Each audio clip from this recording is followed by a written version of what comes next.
करिए। जो लोग घर में पूजा पाठ नहीं करते हैं, फिर उनके मन की दशा को पूछिए। सब कुछ मोटे ताजे हैं, स्वस्थ हैं, घर में धन धान्य है, लेकिन आपसे जब मिलेंगे तो यही कहेंगे भैया हमारा मन बहुत खराब है, मन कहीं लगता नहीं है, बड़ा मन परेशान रहता है। मन लगे कैसे? मन को पुष्ट करने वाला भजन तो आप देते ही नहीं। अच्छा, भोजन और भजन, भोजन में मात्रा है, एक निश्चित है कि आपको 2 रोटी 3 रोटी 4 रोटी खानी है, उसकी एक डाइट निश्चित है। कि भजन में कोई मात्रा नहीं है, जितना मन आए उतना करो, लेकिन भोजन में मात्रा है।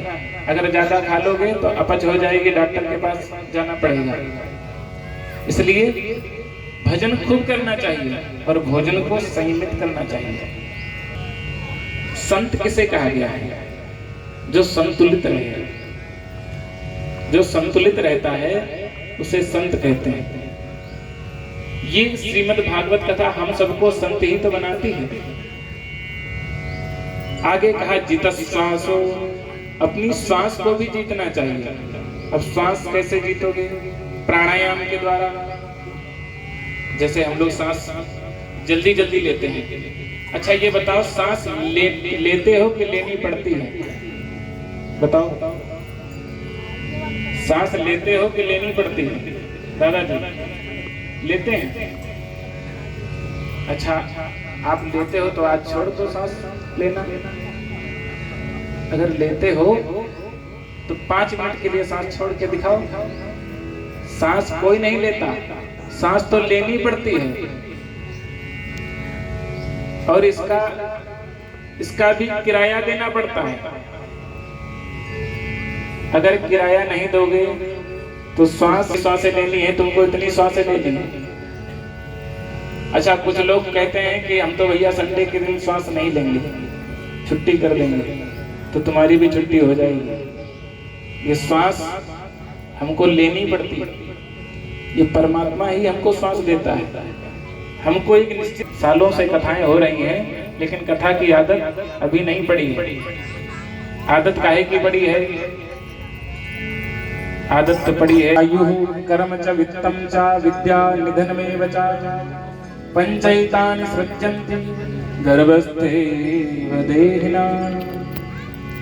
आयु कर्म च वित्तम च विद्या निधनमेव च। आपको जितना भाग्य में मिलना है उतना ही मिलेगा। आपकी आयु कितनी होगी, आप कर्म कितना करेंगे। आयु कर्म च वित्तम, आपके पास धन कितना होगा। वित्तम च विद्या, आप कितना पढ़ाई लिखाई करेंगे। विद्या निधनमेव च, और आपका निधन कब होगा। ये 5 चीजें गर्भ में ही लिख दी जाती हैं। तभी तो आप कभी कभी देखते होंगे कि बड़ा गरीब घर का लड़का भी कभी कभी IAS बन जाता है, कभी DM बन जाता है।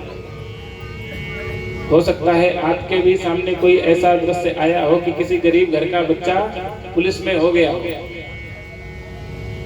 तो ये परमात्मा ही उसको बनाते हैं, आप उसे नहीं बना सकते हो, आप कितना भी प्रयास कर दो।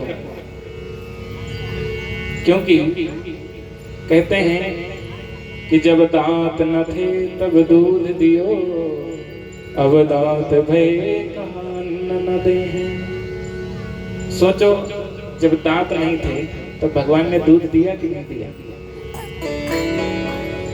और जब दांत आ गए तो भगवान ने अन्न की व्यवस्था कर दी।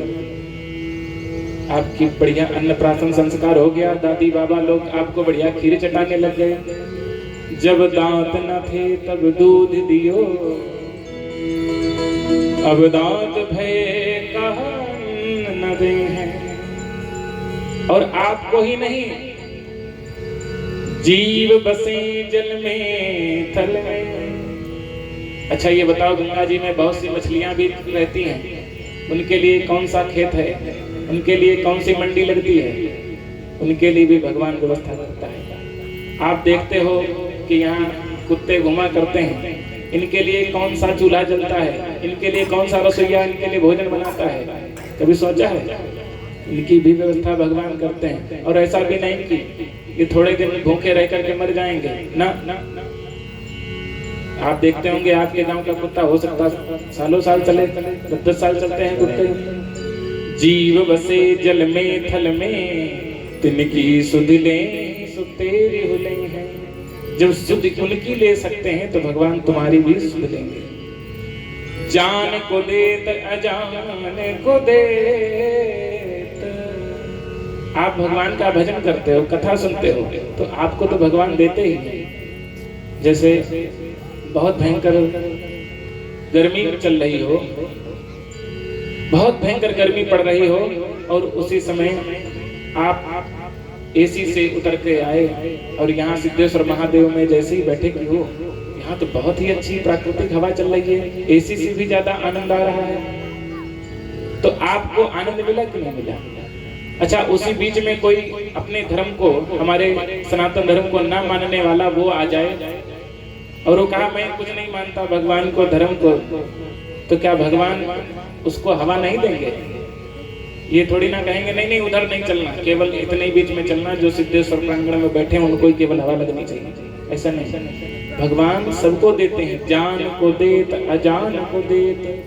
जो भगवान को मानता है उनको भी भगवान कृपा करते हैं, जो नहीं भी मानता उन पर भी कृपा करते हैं। जहान को देत सतो को दे। और आपको ही नहीं, पूरे संसार की व्यवस्था परमात्मा करता है। काहे सोच करे मन मूर्ख, सोच करे कछु हाथ नहीं है, सोच करे कछु हाथ नहीं है। कितना सोचते जाओ, कितना सोचते जाओ, आपके सोचने से कुछ नहीं होगा। सोचने से होगा क्या? मोदी सरकार कहती है जहां सोच वहीं शौचालय, तो फिर वही बैठे रहो, सोचते रहो बैठे बैठे, तो परमात्मा के पास बैठो। चिंता मत करो, चाह गई चिंता गई मनुआ बेपरवाह।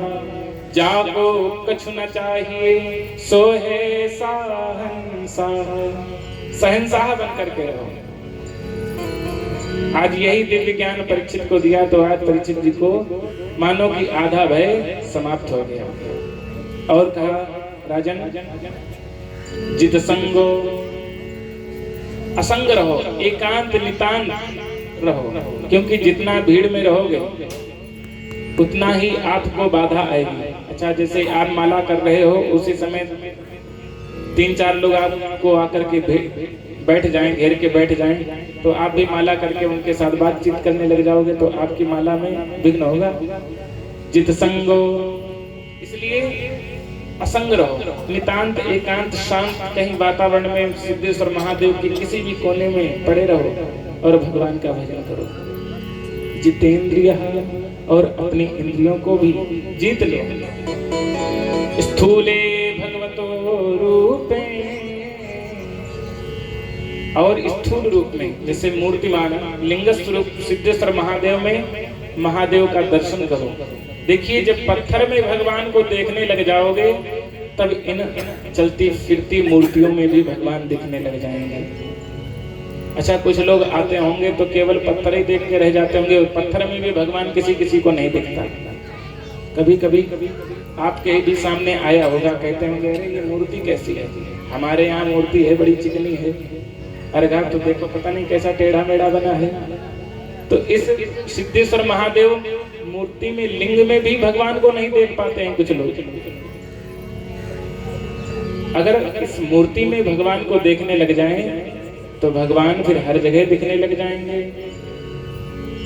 हरि व्यापक सर्वत्र समान, प्रेम ते प्रगट होई मैं जाना। भगवान कैसे मिलते हैं? प्रेम से। जब संसार में देखिए, अगर मोह करोगे तो आप फंसोगे, अगर प्रेम करोगे तो आपको परमात्मा मिल जाएगा, क्योंकि प्रेम का ही विस्तार परमात्मा है।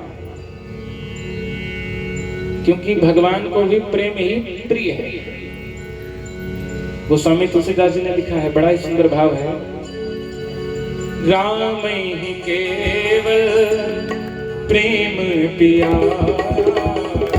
जानी ले कोई जान हारा।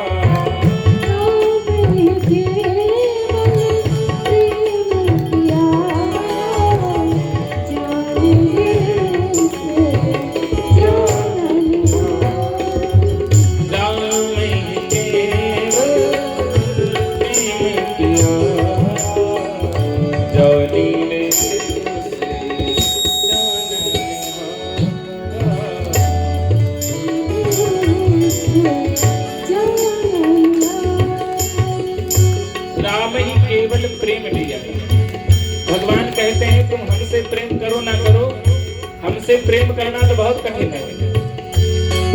भगवान देखो ऐसे गति भगवान मिलते नहीं है, तो भगवान कैसे मिलेंगे? तो कहा केवल जो भगवान को भजते हो उनसे मिल जाओ, भगवान स्वतः मिल जाएंगे। जैसे कोई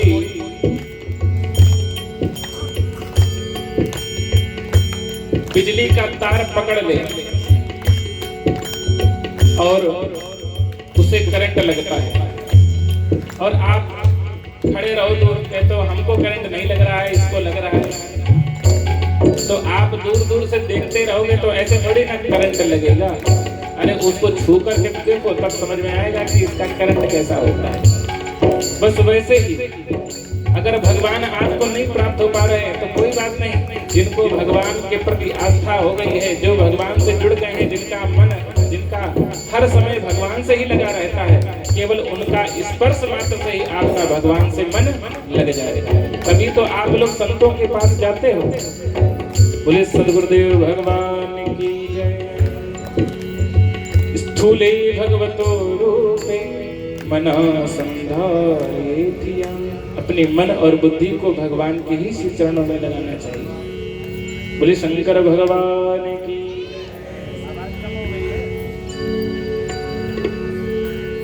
इसके बाद में परीक्षित जी को श्री सुखदेव जी ने कहा, देखो राजन, अगर ब्रह्म तेज को प्राप्त करना चाहते हो तो बृहस्पति भगवान की पूजा किया करो। देखिए ये कथाएं आप लोगों को यही सिखाती हैं। केवल यहाँ आओ और राजा रानी की कहानी सुनकर के ही मत चले जाओ, कुछ लेकर के जाओ। देखिए मैंने जो गुरुदेव से प्राप्त किया, मैं प्रयास करूंगा कि कुछ ना कुछ आपको अवश्य दूं। अगर आपका मन नहीं लगता है, बहुत उद्विग्न है, तो किसकी पूजा करनी चाहिए? भगवान शंकर की पूजा करनी चाहिए। क्योंकि जिस समय नारद जी को भी मन अशांत हो गया, तब क्या कहा? जपहु जाई शंकर सतनाम, जपहु जाई शंकर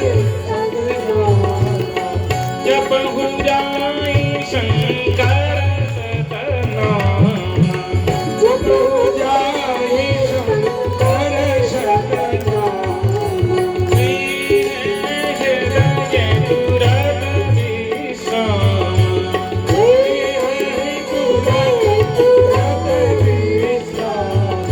जपहु जाई शंकर सतनाम। अगर आपका मन अशांत हो जाए, हृदय व्याकुल हो जाए, तो किसके पास जाना चाहिए? भगवान शंकर सिद्धेश्वर महादेव में आ जाओ और केवल ओम नमः शिवाय, ओम नमः शिवाय, ओम नमः शिवाय, ओम नमः शिवाय। शिव पुराण में देखिए ओम नमः शिवाय किसको जपना चाहिए ये भी बतलाया गया है। सबको ओम नमः शिवाय मंत्र नहीं दिया गया है। किसी को ओम नमः शिवाय कहा गया है, किसी को कहा गया है ओम शिवाय नमः जपना चाहिए। अब ये बात अगर जानना चाहते हो किसको जपना चाहिए किसको नहीं जपना चाहिए, तो उसके लिए आपको शिव पुराण सुनना चाहिए। जब कभी आप लोगों के पुण्य जागृत हो तो कभी शिव पुराण कराइएगा, तब आपको सुनाएंगे कि किसको ओम नमः शिवाय जपना चाहिए, किसको शिवाय नमः जपना चाहिए। लोगों को लाभ नहीं मिलता है, सालों से मंदिर पर माथा रगड़ रहे हैं, फिर भी लाभ नहीं मिलता। क्यों? क्योंकि मंत्र नहीं मालूम। कहते हैं अगर मंत्र जान गए तो परमात्मा शीघ्र मिल जाएगा। और ऐसे ही आरण्य रोदन करते रहो, चिल्लाते रहो, हे भोलेनाथ, हे महादेव। माना कि महादेव प्रसन्न हो जाते हैं जब कातरता से भगवान को बुलाओगे। लेकिन अगर मंत्र जान गए तो भगवान बहुत जल्दी प्राप्त हो जाएंगे। इसलिए शिवपुराण सुनिए। और कहा कि अगर आपकी इंद्रियां शिथिल हो गई हो तो किसका पूजन करना चाहिए? इंद्र का। और संतान यदि प्राप्त करनी हो तो प्रजापतियों की पूजा करनी चाहिए। श्रीमद् भागवत कथा में आया है, मैं अपनी तरफ से कुछ नहीं कह रहा हूं। और यदि लक्ष्मी प्राप्त करनी हो तो माया देवी जो भगवान की परम प्रिया हैं उनका भजन करना चाहिए, उनका स्मरण करना चाहिए। और यदि आयु को प्राप्त करना चाहते हो और जीना चाहते हो तो अश्विनी कुमारों का ध्यान करना चाहिए। और अगर खूब सुंदर बनना है तो किसकी पूजा करनी चाहिए? गंधर्वों की पूजा करनी चाहिए। सौंदर्यता को यदि प्राप्त करना है तो गंधर्वों की पूजा करें। और विवाह यदि ना होता हो तो श्रीमद् भागवत कथा में आया है कि उर्वशी अप्सरा का ध्यान स्मरण करना चाहिए। देखिए ये सब देवियां हैं जो भगवान के सानिध्य में रहता है वे पूज्य ही हो जाते हैं। और विद्या यदि प्राप्त करनी हो तो भगवान शिव की पूजा करनी चाहिए। और अगर पति पत्नी में कलह रहती हो तब किसकी पूजा करनी चाहिए? जान लीजिए, आज के समय में ये चीजें ज्यादा डेवलप कर रही हैं। घर में कलह बहुत होती है तो किसकी पूजा करें? घर में पार्वती की पूजा करनी चाहिए। तो घर में रुद्राभिषेक कराओ, खूब शंकर जी की पूजा करो, मैया पार्वती की पूजा करो। एक साल में ही देखना आप लोगों में खूब बढ़िया पंडित आने लग जाएगी। बोले शंकर भगवान की जय। और कहा अकामा सर्व कामो वा मोक्ष काम उदारधे तीव्रेण भक्ति योगेन यजेत पुरुषं परमं। अकाम हो जिसको कुछ भी नहीं चाहिए, केवल मोक्ष चाहिए, तो उसे भक्ति योग के साथ यजेत पुरुषम परम पुरुष भगवान श्री कृष्ण का स्मरण करना चाहिए। और कहा जो भगवान का स्मरण नहीं करते हैं, जो भगवान की कथा नहीं सुनते हैं, उनकी क्या गति होती है? जान लीजिए। स्वाभि वराहो दृष्ट खरैः संसुता पुरुषो पशुः नायत् कर्ण पथोपेतो जातु नाम गदाग्रजः। वे जो भगवान का भजन नहीं करते हैं वे अगले जन्म में सुअर, कुत्ता, ऊंट और गधे का जन्म प्राप्त करते हैं। और बताया बिलेबतो क्रमाने न शृण्वता कर्णपुटे नरस्य जिह्वा सती दातुर्के वसूत न चोपगायल्युर्गाय गाथा। जो भगवान की कथा को नहीं सुनते हैं, गोस्वामी तुलसीदास जी ने लिख दिया, जिन हरि कथा जिन हरि कथा सुनी नहीं काना, जिन हरि कथा सुनी नहीं काना, श्रवण रंध्र भवन समा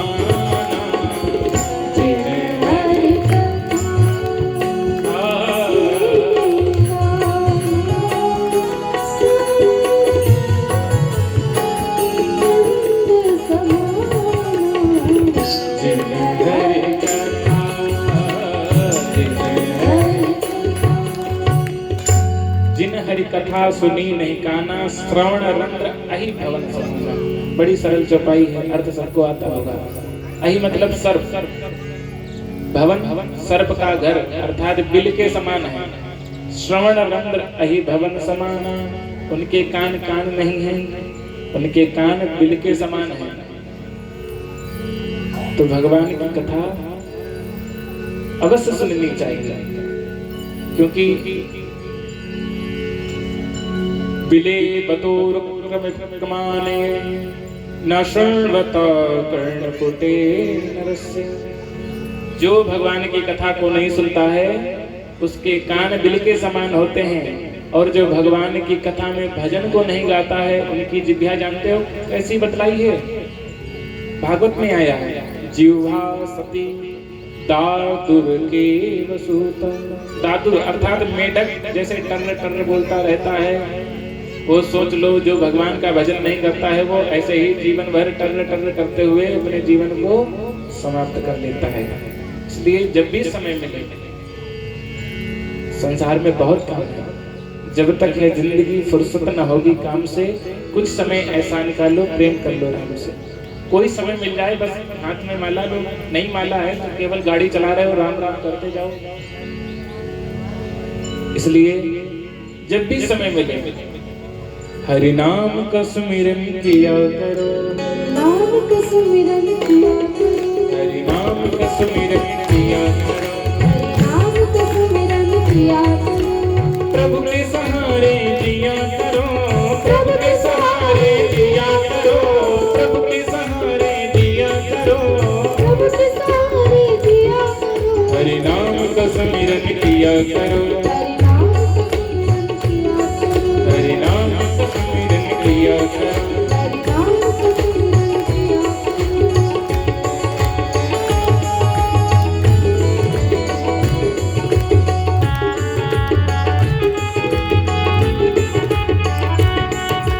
हे दुर्लभ मानव तन तूने बड़े भाग से पाया है, हे दुर्लभ मानव तन तूने बड़े भाग से पाया है। ये मनुष्य देह बड़े भाग्य से मिली है, बड़े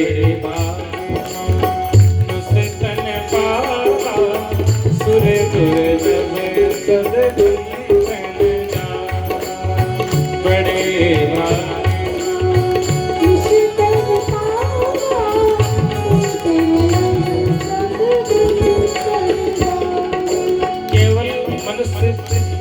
देह में ही भगवान का भजन हो सकता है, ये सत्कर्म हो सकता है। अगर सोचो कोई अन्य योनि में कोई पशु अगर चाहे कि इतनी बड़ी भागवत करवा ले, बहुत कठिन है, कोई यज्ञ कर ले नहीं करवा सकता। केवल मनुष्य देह में ही भगवान का भजन कीर्तन गुणानुवाद सत्कर्म हो सकता है। ये दुर्लभ मानव तन तूने बड़े भाग से पाया है,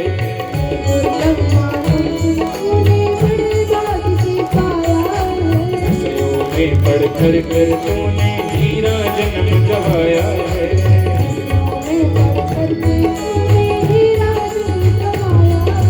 नाम सीखा लिया करो, नाम सीखा लिया करो, हरि नाम का सुमिरन किया करो, हरि नाम का सुमिरन किया करो, हरि के सहारे जिया करो, हरि के सहारे जिया करो, हरि नाम का सुमिरन किया करो।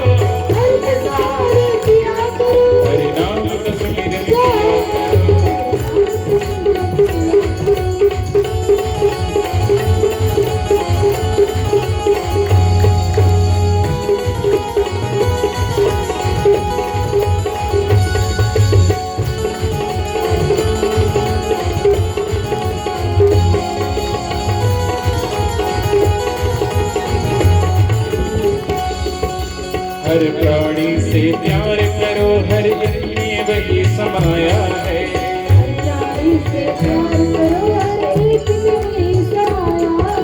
हर प्राणी से प्यार करो, हर एक में वही समाया है,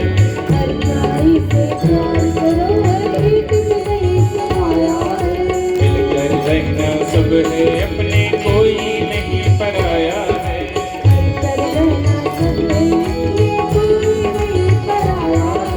दुख न किसी को दिया करो,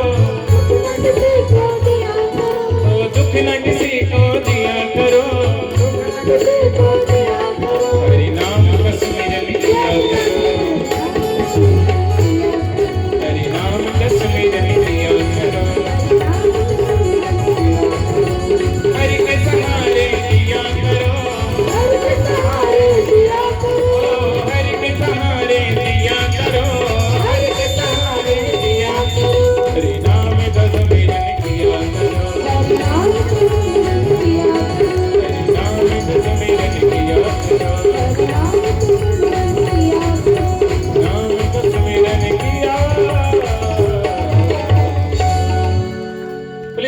शंकर भगवान की तो मेरी बात यदि आपको कुछ समझ में आई हो तो अपने जीवन में जरूर उतारिएगा, फिर लाभ इसका देखिएगा। कभी कभी प्रैक्टिकल भी करके देखो।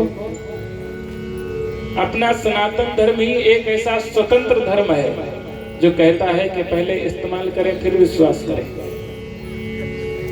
पहले आप अपने जीवन में उतार के तो देखिए, फिर आपके जीवन में कल्याण ना हो तो कहना।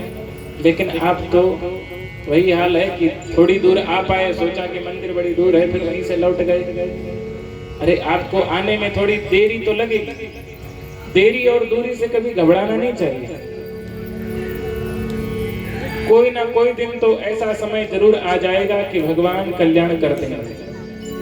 न जाने कौन से गुण पर दया निधि जाते हैं। मंदिर आइए, कथा होती हो तब भी आइए, ना होती हो तब भी आइए। कोई ना कोई ऐसा आपके द्वारा हो सकता कोई कर्म बन जाए कि भगवान आप पर कल्याण कर दे। एक छोटा सा दृष्टांत आपको सुनाऊं। ऐसे ही सिद्धेश्वर महादेव जैसा एक मंदिर था। वहां गांव में नाचने वाली एक नर्तकी आई, तो उसने सोचा कि महादेव का मंदिर है, क्यों ना दर्शन भी कर लिया जाए। तो वह नाचने वाली भगवान के प्रति बड़ी ही श्रद्धा रखती थी। तो जैसे ही मंदिर आई तो मंदिर पर उसने चढ़ाया कुछ नहीं, क्योंकि वह तो अपने कर्म के लिए आई थी, अपना कर्म किया। लेकिन कोई बात नहीं, वो जैसे ही मंदिर पर बैठी थी तो उसने अपने बक्सा से, छोटी सी बक्सिया थी, उस बक्सिया को खोला, उसमें से बढ़िया सा पान का पत्ता निकाला, क्योंकि प्रायः नाचने वाली जो होती हैं उनको पान खाने का बड़ा शौक रहता है। तो बक्सिया अपनी खोली, पान का पत्ता निकाला, उस पर बढ़िया सा चूना लगाया, और चूना थोड़ा ज्यादा लग गया। तो चूना जब ज्यादा लग गया तो हाथ में लेकर के और ऐसे दीवार में पोंछ दिया। दीवार में जैसे ही पोंछा, कोई बात नहीं, ये दूर से पुजारी जी देख रहे थे। पुजारी जी ने पहले तो डांटना चाहा, लेकिन फिर कुछ नहीं कहा, चलो कोई बात नहीं, मंदिर आई है। उसने पान खाया, थोड़ी देर बाद उसको न जाने क्या हुआ कि वो पान रिएक्शन कर गया या जो भी रहा हो, कि उसका प्राणांत हो गया। तो पुजारी जी बड़े सिद्ध थे, वे सब दूर से देख रहे थे कि उसका कंठ अवरुद्ध हो गया, हृदय गति रुक गई और उसके प्राण पखेरु उड़ गए। तो जैसे ही प्राण पखेरु उड़े, वो मृत्यु को प्राप्त हुई कि उसी समय यमराज पास लेकर के यमराज के यमदूत आ गए। और जैसे ही यमदूत आए कि उसी समय भगवान शंकर के भी गण आ गए। तब आपस में झगड़ा होने लग गया कि शंकर जी शिव के लोग जाएगी, और यमदूत कहते हैं कि नहीं, इसको नरक ले जाएंगे, इसने कभी भजन पूजन नहीं किया, हमेशा हमेशा भगवान कभी पूजन नहीं किया, हमेशा हमेशा अपने जीवन को केवल सांसारिक लोगों को सुख देने में ही अपना जीवन लगा दिया। तब गणों ने कहा कि तुम नहीं जानते, इसने अपने अंत समय में बहुत बढ़िया सत्कर्म कर लिया।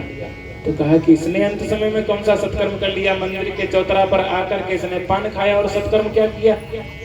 अरे ये भी नहीं कि शंकर जी को भी खिलाया होता। तो कहा कि नहीं, इसने तो शंकर जी के मंदिर में पुताई करवाई। अरे भैया पुताई कहाँ पर करवा दी?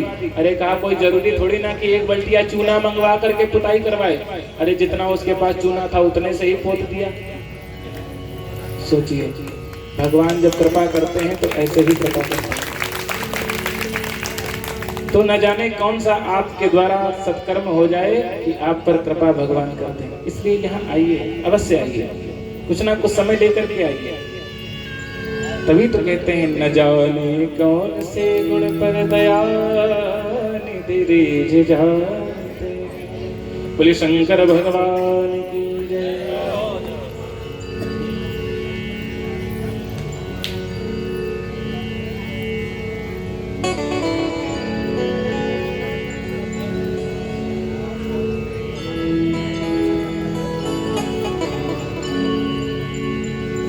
बोले सद्गुरुदेव भगवान की जय।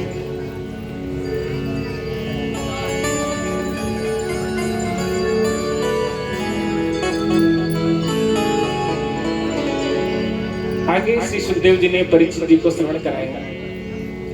परीक्षित महाराज ने प्रश्न किया कि गुरुदेव आप ये बताइए, हमारे जीवन में तो पहले बड़ा आनंद रहा, आनंद के साथ साथ दुख भी रहा कि पिता का भी सुख मैंने नहीं जाना, और जैसे ही थोड़ा बड़ा हुआ तो हमारे बाबा, हमारा पूरा परिवार हमको छोड़ करके चला गया, और गुरुदेव हमने जीवन भर दुख ही दुख झेला, लेकिन भगवान के भक्ति करते रहे तो आनंद में ये दुख कट गया।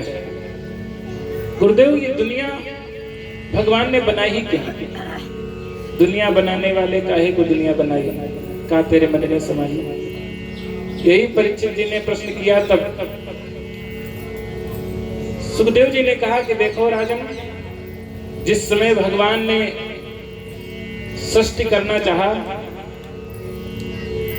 तब भगवान ने सोचा कि सृष्टि कैसे हो, क्योंकि सृष्टि करने के लिए कोई ना कोई, देखिए अगर कुछ बनाना है तो उसके लिए मटेरियल भी तो होना चाहिए। जैसे अगर कोई भवन बनाना है या कोई भी प्लास्टिक का पुतला भी बनाना है तो उसके लिए प्लास्टिक का दाना होना चाहिए, तभी तो प्लास्टिक का पुतला बनकर के तैयार होगा। अब कोई मटेरियल नहीं तो फिर ये सृष्टि कैसे बने, ये दुनिया कैसे बनी? तब भगवान ने कहा कि अहमेवास्मेवाग्रे नान्यस्सत्परं, हम ही संसार बन गए, हम ही बनने वाले और हम ही बनाने वाले।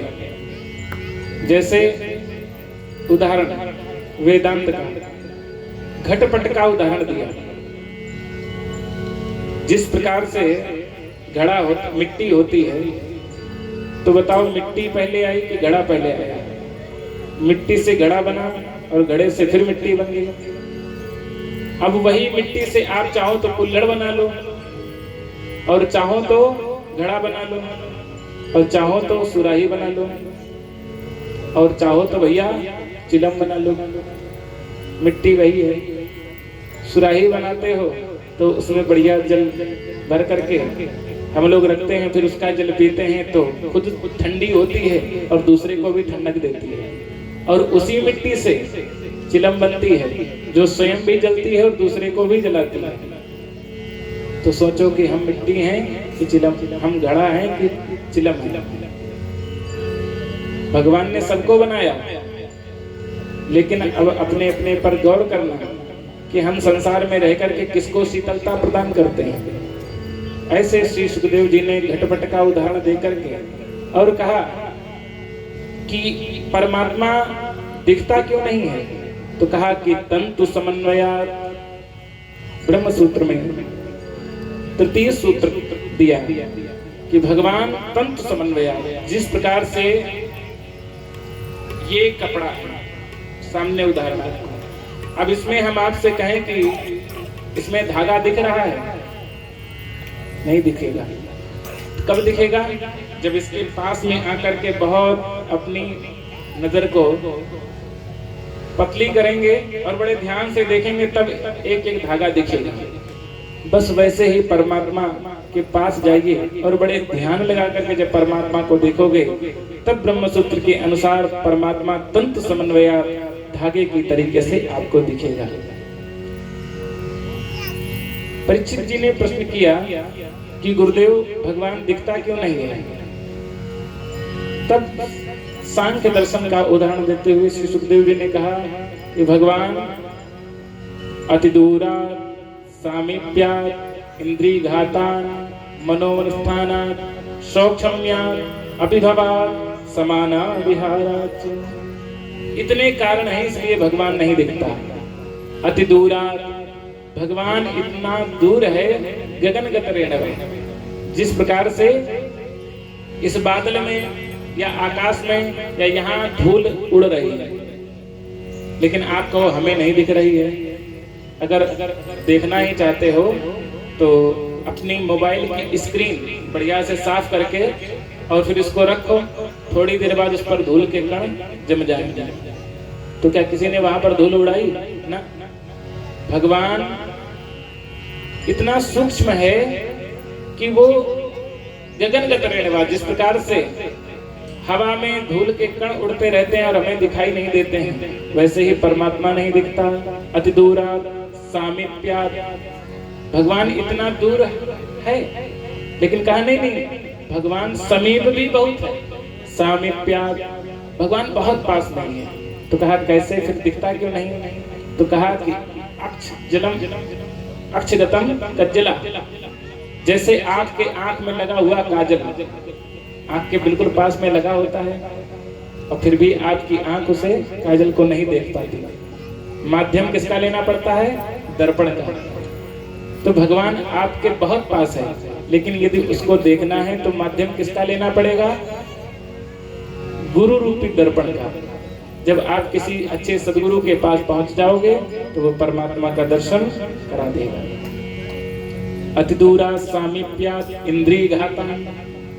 अच्छा, इन दोनों चीजों से भी दिख जाए तो ऐसा भी नहीं। तो कहा इंद्रिय घातम, जैसे आपकी इंद्रियां कहीं और लगी हो, जैसे आपको बढ़िया सुंदर कथा सुन रहे हैं, बढ़िया भजन हो रहा है और आपका मन लगा है कि आज हमको तो बाजार जाना था, घर में श्रीमती जी ने कहा था कौन सी सब्जी लानी थी, पता नहीं लौकी कही थी, कद्दू कहा था।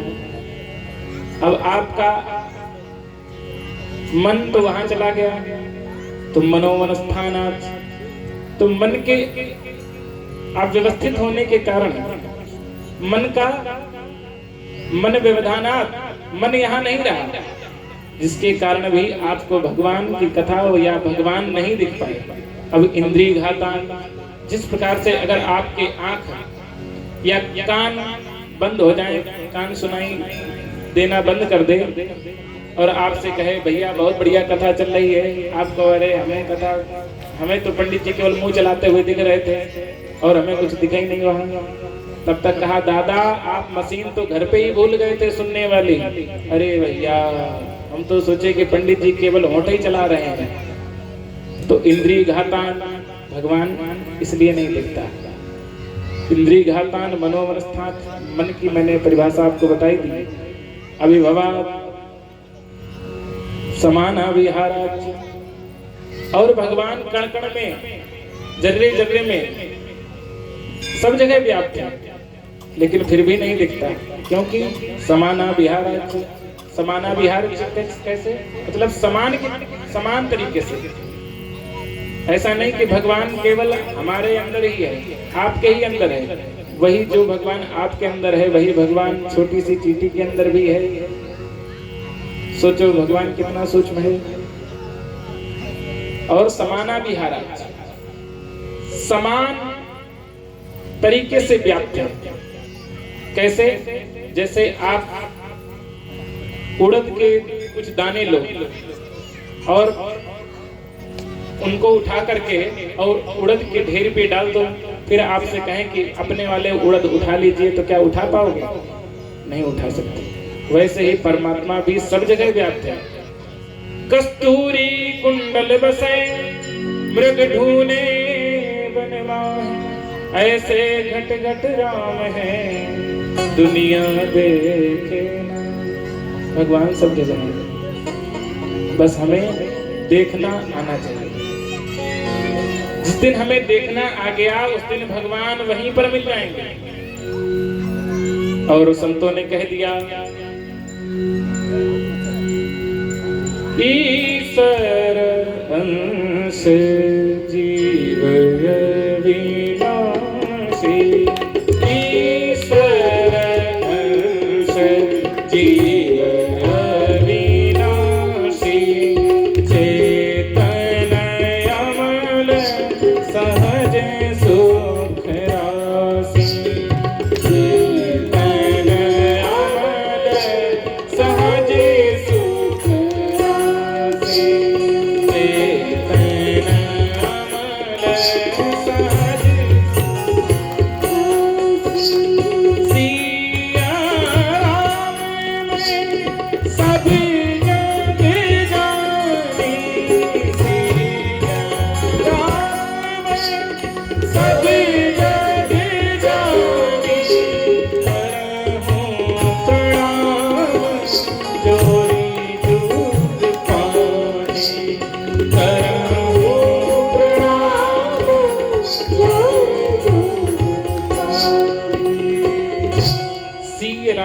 सब जग जाने। हम लोग कहना तो बहुत ही सरल है कि इस पूरे संसार को सिया राम में मानो, लेकिन अभी आप भोजन कर रहे हो उतनी ही बीच में कुत्ता आपके पास आकर के बैठ जाए तो अगर पास में बेंत रखा होगा तो रोटी बाद में खाओगे, पहले बेंत पहले धमक दोगे और बेचारा कूं कूं करके हुए भागता हुआ चला जाएगा। लेकिन आप उसके अंदर सिया राम में नहीं देख सकते। अगर उसके अंदर सिया राम में देख सकते हो तो भगवान सब जगह दिख जाएंगे। सूर्य अनेक फिरे कण मांगत, बड़ा ही संतों ने भाव है। सूर्य अनेक फिरे कण मांगत, पै पद सूर सुस्वाद कहाँ। बहुत से सूरदास लोग भिक्षा मांगते हुए ट्रेन पर आपको मिल जाते होंगे, खूब बढ़िया गाते भी हैं, लेकिन सूरदास जैसा पद आपको शायद ही कहीं मिल जाए, नहीं मिल सकता। करताल मंजीरा बजाते फिरे, कोई कितना भी बढ़िया करताल बजाते हुए मिल जाए, पर मेरा मतवारी सोचा कहाँ। मतवारी मीरा जैसा मिलना बहुत ही दुर्लभ है। सिया राम कथा कितनों ने कही, बहुत भगवान की राम कथा आज बहुत से व्यास लोग कर रहे हैं।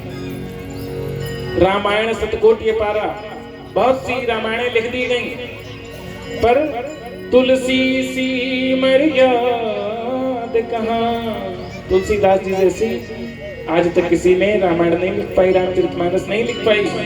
नरसिंह बसे प्रतिखंभन में, पर कड़िबे को प्रहलाद कहाँ। कड़िबे को प्रहलाद कहाँ। प्रतिखंभ में भगवान है, पर प्रहलाद जैसा कोई भगवान को बुलाने वाला है तो हो, भगवान अवश्य मिलेंगे। बोले भक्तों और भगवान की जय। इस प्रकार से भगवान ने सृष्टि उत्पादन किया। अब सोचा कि अब हम अकेले कितना कर पाएंगे, तो काम ये बांटना चाहिए। तो भगवान ने सर्वप्रथम अपनी नाभि कमल से, नाभि से कमल को उत्पन्न किया और कमल पर ब्रह्मा जी को उत्पन्न किया। अब ब्रह्मा जी से कहा कि ब्रह्मा जी, अब ब्रह्मा जी इधर उधर देखने लग गए कि ये आवाज कहाँ से आ रही है। तो दो शब्द सुनाई दिए,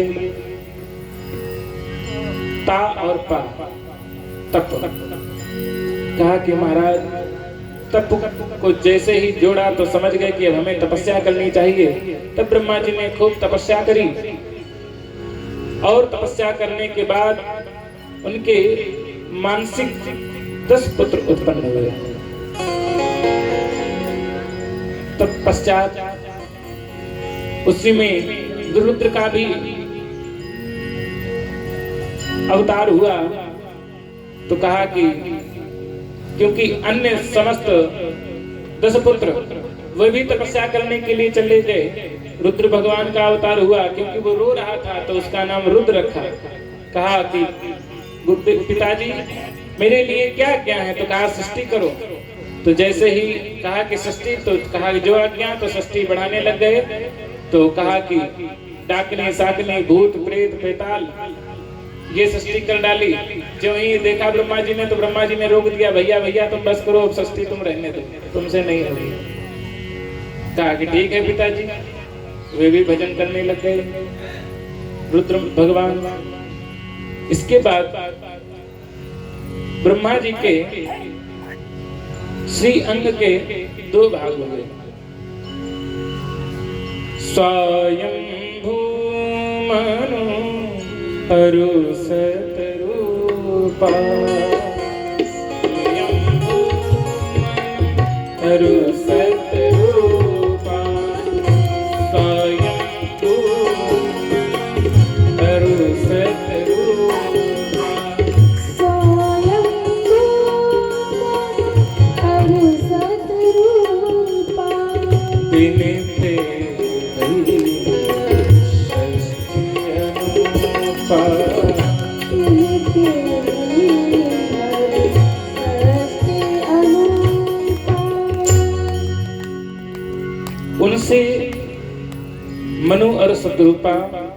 स्त्री और पुरुष का 2 जोड़ा उत्पन्न हुआ।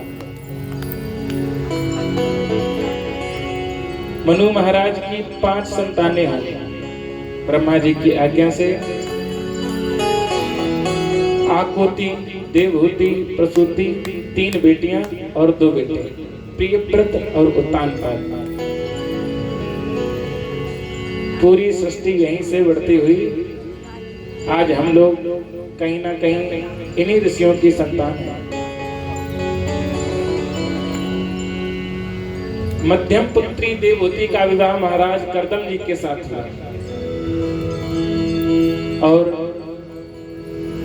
आकुति का विवाह रुचि प्रजापति दक्ष के साथ हुआ और प्रसूति का विवाह, देखिए रुचि प्रजापति और दक्ष प्रजापति ये अलग अलग है। दक्ष प्रजापति का विवाह प्रसूति के साथ हुआ, देवहूति का विवाह महाराज कर्दम के साथ हुआ। सर्वप्रथम मनु महाराज ने अपनी बेटी का विवाह सोचा कि महाराज कर्दम के साथ करें। तब भगवान की तपस्या की। इधर कर्दम महाराज भी भगवान की तपस्या करते हैं। इधर इससे पूर्व परीक्षित महाराज ने एक प्रश्न कर दिया कि गुरुदेव जिस समय सृष्टि की तो सृष्टि इस पृथ्वी तो थी नहीं, पृथ्वी कब कैसे कहां आई? बड़ी सूक्ष्म बात है, वेदांत की बात है, जरा समझिए पृथ्वी की उत्पत्ति कैसे हुई। आकाशात वायु, वायु अग्नि, अग्नि आपा, आपा पृथ्वी। पृथ्वी ऐसे नहीं आ गई, ये पृथ्वी का पिंड ऐसे ही नहीं तैयार हो गया। सर्वप्रथम आकाश, देखिए सर्वप्रथम आकाश ये हमेशा हमेशा रहा है। आकाशात वायु, आकाश से वायु उत्पन्न हुआ। वायु, आकाशात वायु, वायु अग्नि और वायु से अग्नि उत्पन्न हुआ। अग्नि आपः और अग्नि से जल उत्पन्न हो गया और जल से पृथ्वी उत्पन्न हो गई। अभी पृथ्वी तो थी नहीं, क्योंकि पृथ्वी को चुरा करके हिरण्याक्ष ये पातालपुरी में लेकर के भाग गया था। भगवान ने पृथ्वी को तो बना दिया था, लेकिन उस पृथ्वी को गेंद समझ करके उसने पातालपुरी में छिपा दिया। अब पृथ्वी आए तो सृष्टि हो।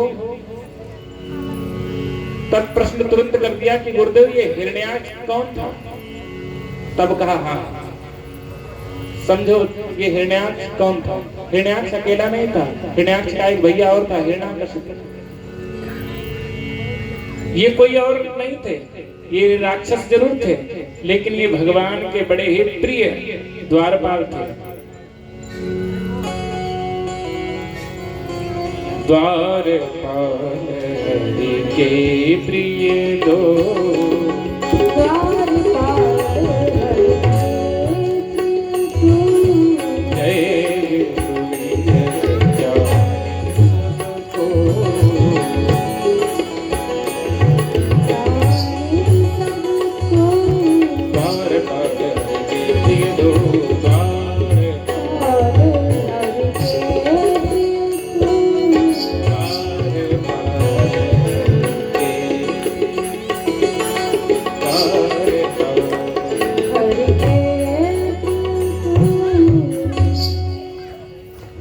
परीक्षित जी को फिर परीक्षित ने फिर प्रश्न किया, जब इतने भगवान के प्रिय थे तो फिर ये राक्षस कैसे हो गए? तो कहा कि एक बार की बात है, सनक सनंदन सनातन सनत कुमार ये ब्रह्मा जी के पुत्र थे और इन्होंने ब्रह्मा जी से केवल एक ही वरदान मांगा था कि पिताजी मेरी उम्र चाहे जितनी हो जाए लेकिन मेरी अवस्था बिल्कुल 5 वर्ष के बालक की तरीके से रहे, क्योंकि 5 वर्ष का बालक कहीं भी रहे कैसे भी रहे उसे कोई आवश्यकता कहीं नहीं पड़ती, चाहे वो निर्वस्त्र रहे चाहे वस्त्र पहन करके रहे। यही स्वतंत्रता के लिए उन्होंने अपनी अवस्था 5 वर्ष जैसी मांगी। थे तो वे बाबा के परबाबा खरबाबा, लेकिन वे देखने में बिल्कुल 5 वर्ष के ही लगते थे। तो वे छोटे से 4 भैया पहुंच गए भगवान के वैकुंठ धाम। और जैसे ही वहां पहुंचे तो द्वारपालों ने रोक दिया जय और विजय, जो भगवान के बड़े प्रिय द्वारपाल थे। ए बच्चों, कहाँ जा रहे हो? जैसे ही ये बात को सुना कि हमको बच्चा बोला, आजकल कुछ बच्चों को भी बच्चा अगर बोल दो तो फिर बड़े नाराज हो जाते हैं। अरे हमको लड़का बोलते हैं, हम बच्चे हैं, अरे हमको तुम्हारे पापा हैं, ऐसे बोलते हैं। और उसी समय सनकादिक ऋषियों ने कहा कि देखो, तुम जानते नहीं हो हम कौन है। कहा कि आप ऐसे नहीं जा सकते, हमारे स्वामी, हमारे भगवान विष्णु भगवान अभी विश्राम कर रहे हैं। तो जैसे ही रोका कि उसी समय श्राप दे दिया कि तुम निशाचरों जैसा मेरे साथ व्यवहार कर रहे हो, जाओ निशाचर हो तुम पापी कपटी लोग। अरे भगवान विश्राम कर रहे हैं कि नहीं कर रहे हैं तुम्हें क्या पता, और हमको रोक रहे हो।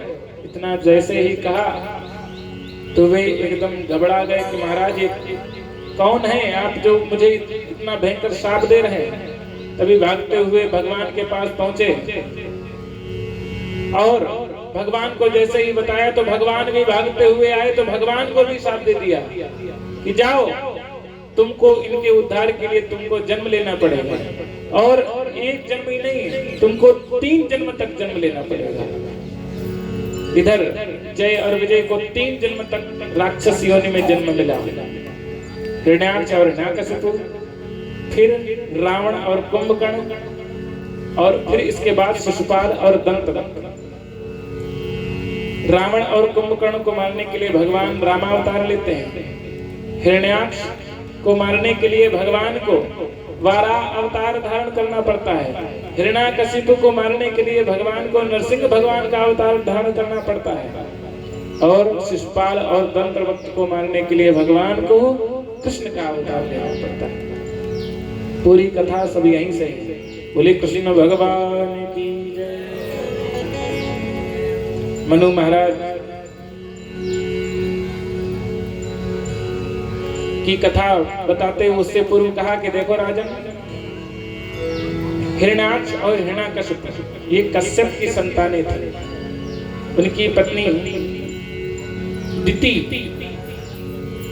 2 पत्नियां थी, दिति और अदिति। अदितेर अपत्यम दैवता और दितेर अपत्यम दैत्य। दिति से दैत्य हुए और अदिति से देवता हुआ। दिति ने संध्या के समय, जिस समय भगवान की पूजा का समय होता है संध्याकालीन बेला में, उस समय कश्यप जी से रति की याचना की। कश्यप जी ने मना किया कि देखो देवी, इस समय रति का समय नहीं है, इस समय तो भक्ति का समय है, भगवान का भजन करो। तो कहा कि नहीं स्वामी। तब उस समय रमण करने से, रति करने से बाद में कश्यप जी ने कहा कि देखो देवी, अब तुम्हारे इस गर्भ से भयंकर एक राक्षस, 2 राक्षसों का जन्म होगा। इतना सुनते ही कहा कि स्वामी मैं इनको जन्म ही नहीं होने दूंगी। तब उनका गर्भ से एकदम भयंकर ज्वालाएं निकलने लग गई, सब देवता घबराने लग गए। तब देवताओं ने भगवान से प्रार्थना की। तब भगवान ने कहा कि मां आप चिंता मत करो, मैं उनके उद्धार के लिए मैं स्वयं जन्म लूंगा। तब दिति ने उन पुत्रों को जन्म दिया, हिरण्याक्ष और हिरण्यकशिपु। हिरण्याक्ष बड़ा ही बलशाली था, सबके साथ युद्ध करता था। उसने पृथ्वी को चुरा करके पातालपुरी में छिपा दिया, रसातल में ले जाकर के छिपा दिया, और लौट ही रहा था कि उसी समय वाराह भगवान का भी अवतार हो गया। जैसे अवतार हुआ तो नारद जी नारायण नारायण करते हुए हिरण्याक्ष के पास पहुंच गए। तो जैसे हिरण्याक्ष के पास पहुंचे तो वो तो लड़ने के लिए अपनी बाहों को खुजला ही रहा था। तभी उसी समय हिरण्याक्ष ने कहा कि ए बाबा हमसे युद्ध करो, इतनी बड़ी गदा लिए कहाँ घूम रहे हो। तो कहा कि भैया ये गदा नहीं है, ये तो वीणा है, हम तो अपने नारायण नारायण करते हैं, ये गदा नहीं है, हम तो बजाने वाला ये तो है। देखो गाने बजाने वाले जल्दी युद्ध तो करते नहीं है। कहा कि अगर तुम्हें युद्ध ही करना है तो एक बारह है, वह पृथ्वी को लिए रसातल से ऊपर चला आ रहा है, अगर आपको युद्ध करना है तो जाओ उन्हीं से युद्ध करो जा करके। अब तो नारद जी ने उकसा दिया। अब वह हिरण्याक्ष वो भागता हुआ रसातल में पहुंचा, देखा कि वाराह भगवान, क्योंकि उसने भयंकर मलविष्ठा में ले जाकर के पृथ्वी को छिपाया और उस मलविष्ठा से वाराह भगवान ही उस पृथ्वी को ला सकते थे, तो वाराह अवतार धारण किया। बोले वाराह भगवान की जय। और वाराह भगवान का स्वरूप इतना दिव्य, इतना पवित्र माना है कि उनके जो रोए हैं मानो साक्षात कुशा हो। पूरा यज्ञ स्वरूप भगवान को मान करके वाराह भगवान को समस्त देवी देवताओं ने स्तुति करी। और इसके बाद हिरण्याक्ष के साथ भयंकर मल्ल युद्ध हुआ। भगवान पृथ्वी को ला करके सुव्यवस्थित करते हैं और उसके बाद हिरण्याक्ष को ऐसा युद्ध में परास्त करते उसे परम धाम भेज देते हैं, जिस पर उसका छोटा भाई हिरण्याकशिपु वह बहुत ही क्रोधित हो जाता है कि मैं अपने भाई का बदला उस विष्णु से अवश्य लूंगा। बोले विष्णु भगवान की जय, बोले वाराह भगवान की जय। इस प्रकार से पृथ्वी आई। श्री सुखदेव जी परीक्षित जी को श्रवण करा करके बड़े ही परीक्षित जी प्रसन्न हो जाते हैं कि समझ गए प्रभु पृथ्वी कैसे आई।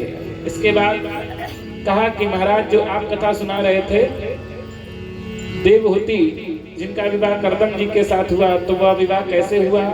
तो कहा कि कर्दम महाराज बड़े ही तपस्वी थे, वे विवाह नहीं करना चाहते थे।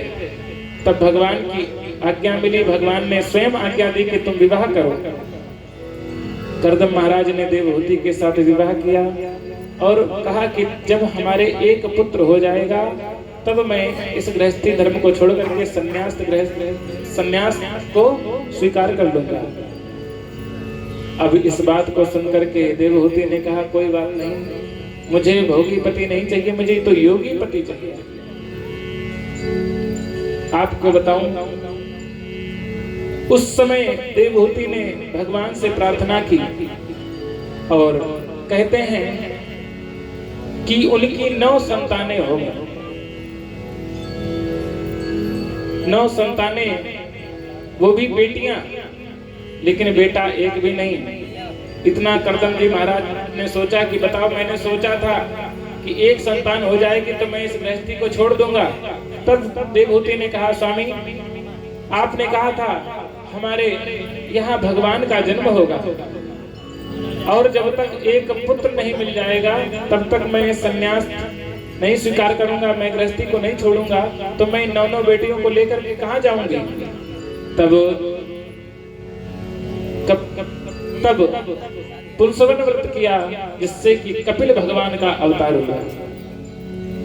और कपिल भगवान का अवतार होते ही महाराज कर्दम ने समस्त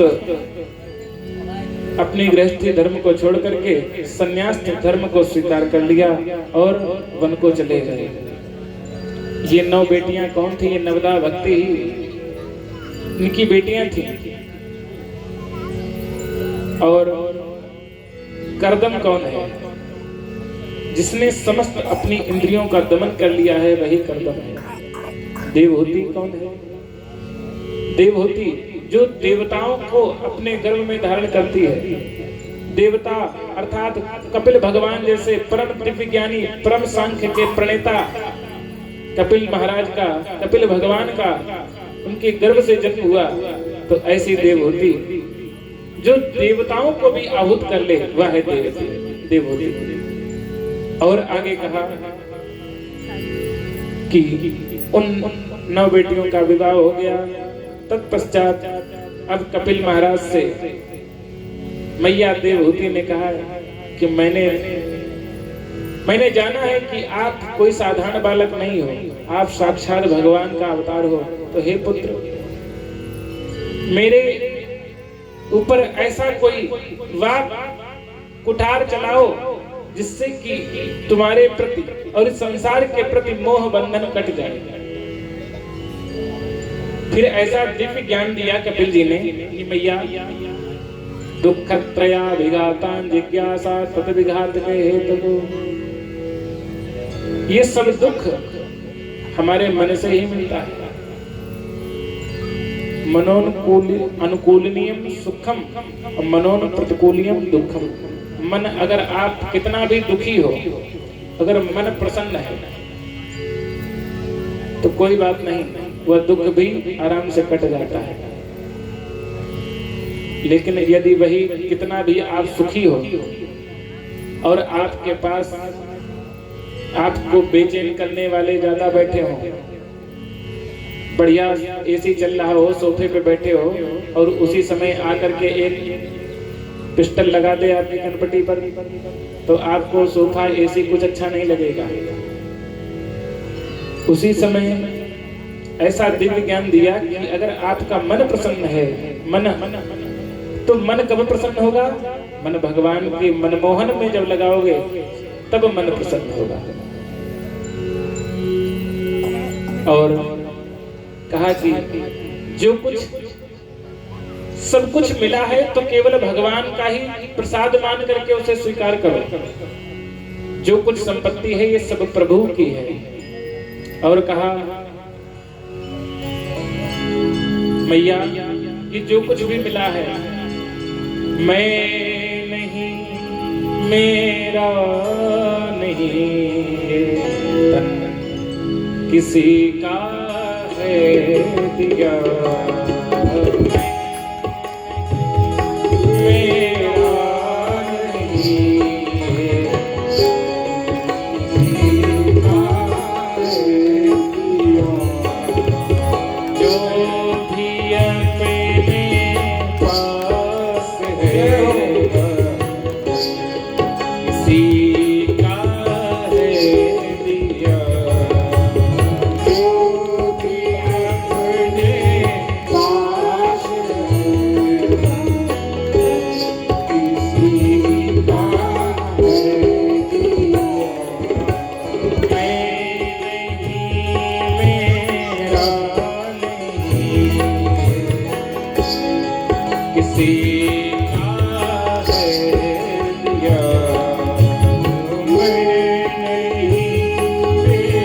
पास है किसी का है दिया। मैं नहीं, मेरा नहीं, ये तन किसी का है दिया। जो दिया है हमेशा पास रह सकता नहीं। जो दिया है हमेशा पास रह सकता नहीं। जो दिया है हमेशा पास रह सकता नहीं। जो दिया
सीधा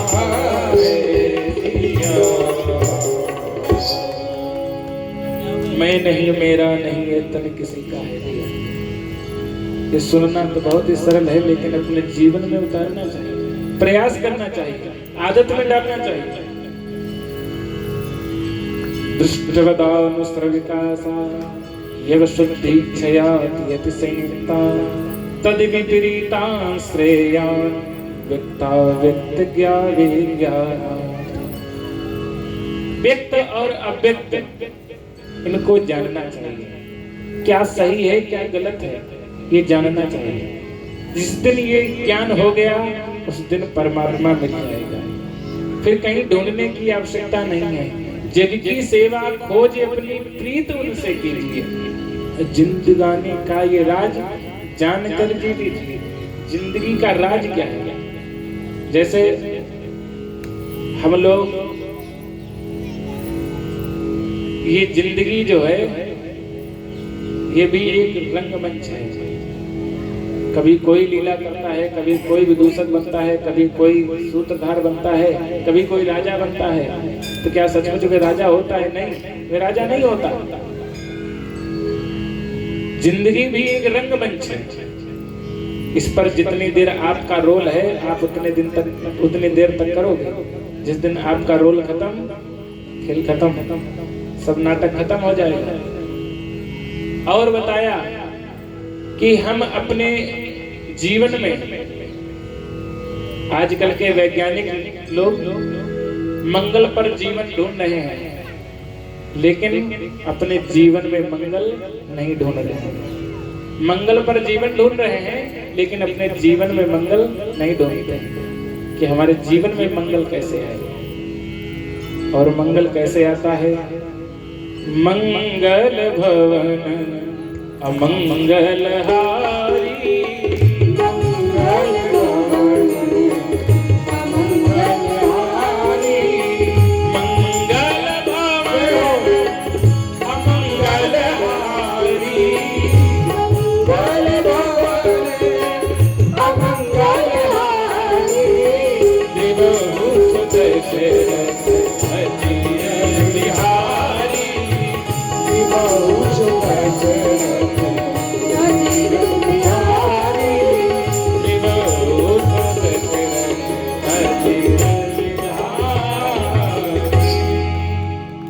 मंगल भवन अमंगलहारी। अपने हृदय रूपी भवन में मंगल करने वाले भगवान को बिठाओ। मंगल करन कलिमल हरन तुलसी कथा रघुनाथ की। इस प्रकार से ऐसा दिव्य ज्ञान दिया और कहा मैया केवल परम तत्व को जान लीजिए, बस और कुछ जानने की आवश्यकता नहीं है। और कुछ जपने, केवल कुछ ना शास्त्र, कुछ मत सुनो, कुछ मत करो, कहीं जाने की आवश्यकता नहीं है। केवल केशव कीर्तनाथ, केवल भगवान का कीर्तन करो, गुणानुवाद करो, स्मरण करो, बस उतने में ही मुक्ति मिल जाएगी। सत्या मुक्ति, क्रम मुक्ति का वर्णन करते हुए श्री सुखदेव जी ने परीक्षित जी को श्रवण कराया और अष्टांग योग का सूक्ष्म रूप से कि मैया यम, नियम, आसन, प्राणायाम, प्रत्याहार, धारणा, ध्यान, समाधि, इसके बाद भगवान प्राप्त होते हैं। ये सभी सीढ़ियों को जब पार करना बहुत कठिन लगता है, क्योंकि यम, फिर नियम, फिर आसन, फिर प्राणायाम लगाना बहुत कठिन है। तो क्या करें? तो केवल भगवान की निष्काम भाव से, सरल भाव से भगवान का भजन गाइए। देखिए भगवान सबसे जल्दी मिल जाते हैं। और किसे मिले हैं? या तो गाने वाले को मिले हैं या फिर रोने वाले को मिले हैं। जो आर्त भाव से भगवान को पुकारता है, रोता है भगवान के लिए, उसे भगवान मिल जाते हैं। और या फिर गाए भगवान का, गाइए भगवान को गाइए। और मीरा तो भगवान को गाती भी थी और रोती भी थी। अगर हम लोगों के अंदर अगर एक भी गुण आ जाए तो भगवान मिल जाएंगे। अच्छा, गाना भी बड़ा कठिन होता है। हमारे पूज्य गुरुदेव कहा करते हैं कि बड़े भाग्य मानुष तन पावा। अच्छा, मनुष्य तन मिलना इतना भाग्यशाली हम नहीं समझते। मनुष्य तन तो मिल ही सकता है, मिल ही जाता है, सबको मिला, लेकिन सबसे दुर्लभ क्या है? सुर दुर्लभ सदग्रंथन गावा। सुर मतलब सारे गामा पाधा निसा, ये सबको नहीं मिलता। सुर दुर्लभ सदग्रंथन गावा, ऐसे हमारे पूज्य संत लोग अर्थ लगाया करते हैं। सुर सबको नहीं मिलता, तो बड़ी कृपा है सिद्धेश्वर महादेव की और गुरुदेव की कि हमारे अंदर का भी सुर गुरुदेव ने जगा दिया। बोले सदगुरुदेव भगवान की जय हो। और जिसके अंदर स्वर होता है, फिर केवल उसमें ई जोड़नी पड़ती है, बस ई जोड़ दीजिए, ईश्वर तुरंत मिल जाएगा। देखो, स्वर में ई जोड़ दीजिए तो क्या हो जाएगा? ईश्वर। तो बस आप बढ़िया स्वर से गाइए और भगवान मिल जाएंगे। और यहाँ तो हमारी गुरु माँ कह रही हैं, यहाँ तो सभी सुरीले हैं। तो सब जिस समय भगवान की कथा हुआ करे, भजन हुआ करे, तो सब लोग गाया करो, बोले सद्गुरुदेव भगवान की जय। इस प्रकार से दिव्य ज्ञान देकर के कपिल महाराज गंगा सागर चले गए और मैया ने भगवान का भजन करते करते अपने प्राणों को छोड़ दिया और दिव्य ज्योति निकली और भगवान के ऐसे क्षणों में समा गई। जय भक्त और भगवान की जय हो, जय हो। एक छोटी सी कथा और आपको सुनाते। कथा तो बहुत बड़ी है, कथा संक्षेप में करिए, कथा आगे बढ़ाइए। और कथा किसकी है? जिनके प्रांगण में बैठ करके हम कथा सुन रहे हैं, उन्हीं की कथा है ये। कथा सुनने के बाद कथा विश्राम लेंगे।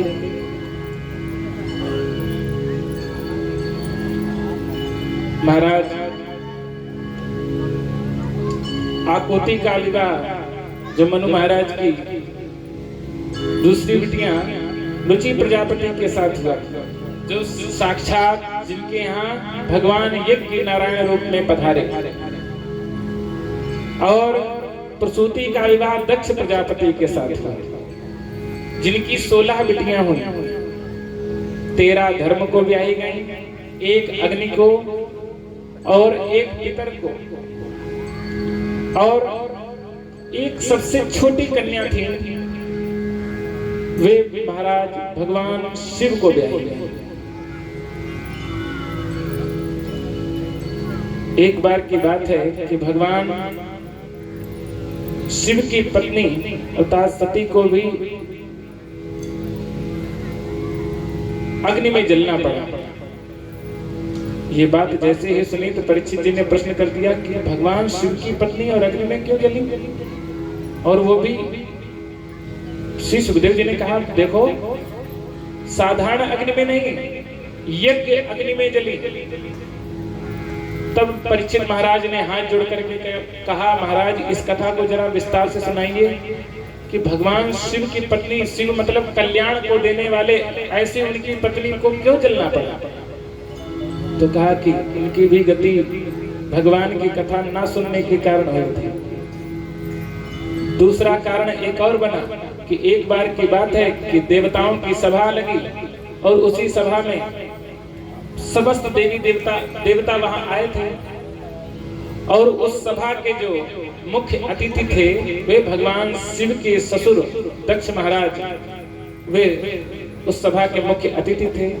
तो उनका आने का प्रतीक्षा हो रही थी, इंतजार हो रहा था।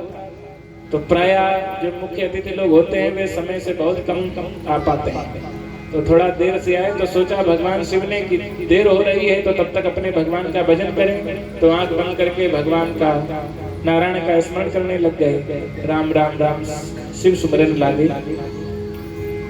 तो उसी समय दक्ष महाराज आए, तो सभी लोगों ने खड़े होकर के सत्कार किया, सम्मान किया, अभिवादन किया। अब दक्ष महाराज ने देखा, देखिए जब कोई सम्मान करता हो तो बड़ा सावधान रहना चाहिए। दक्ष महाराज ने देखा कि सब लोग सम्मान कर रहे हैं, लेकिन एक व्यक्ति हमारा सम्मान नहीं कर रहा है। देखिए, कुछ लोग जो ज्यादा सम्मान के भूखे होते हैं, उनको कितना भी सम्मान मिले, हजारों लोग उनका सम्मान करें, लेकिन वो उसको सम्मान नहीं दिखेगा। अगर उन हजारों में से एक व्यक्ति अगर सम्मान ना करे तो वो पहले दिख जाएगा। आज ये श्री सुखदेव जी कहते हैं कि ये जो पूरा प्रसंग है, सम्मान, अपमान, स्वाभिमान, इन तीनों पर ही पूरा प्रसंग है। सम्मान की भूख किसको थी? दक्ष को। अपमान किसका किया? भगवान शिव का। और स्वाभिमान किसको हुआ? मैया सती को, जिसके कारण उनको शरीर छोड़ना पड़ा। अब वह दक्ष महाराज जैसे ही आए तो तुरंत भाषण में केवल एक ही पहले बात बोले, कहने लगे किसी असभ्य व्यक्ति को समाज में नहीं बुलाना चाहिए। अब ये बात जैसे ही सुनी तो ना ही कोई मंगलाचरण, ना ही कोई श्लोक, तो भाषण में जैसे ही सुना किसी असभ्य व्यक्ति को नहीं बुलाना चाहिए, तब सब लोग आपस में देखने लगे, भैया हमारी सभा में कौन असभ्य आ गया। तो कहा कि इधर उधर क्या देखते हो, देखते नहीं हो, ये मेरा दामाद।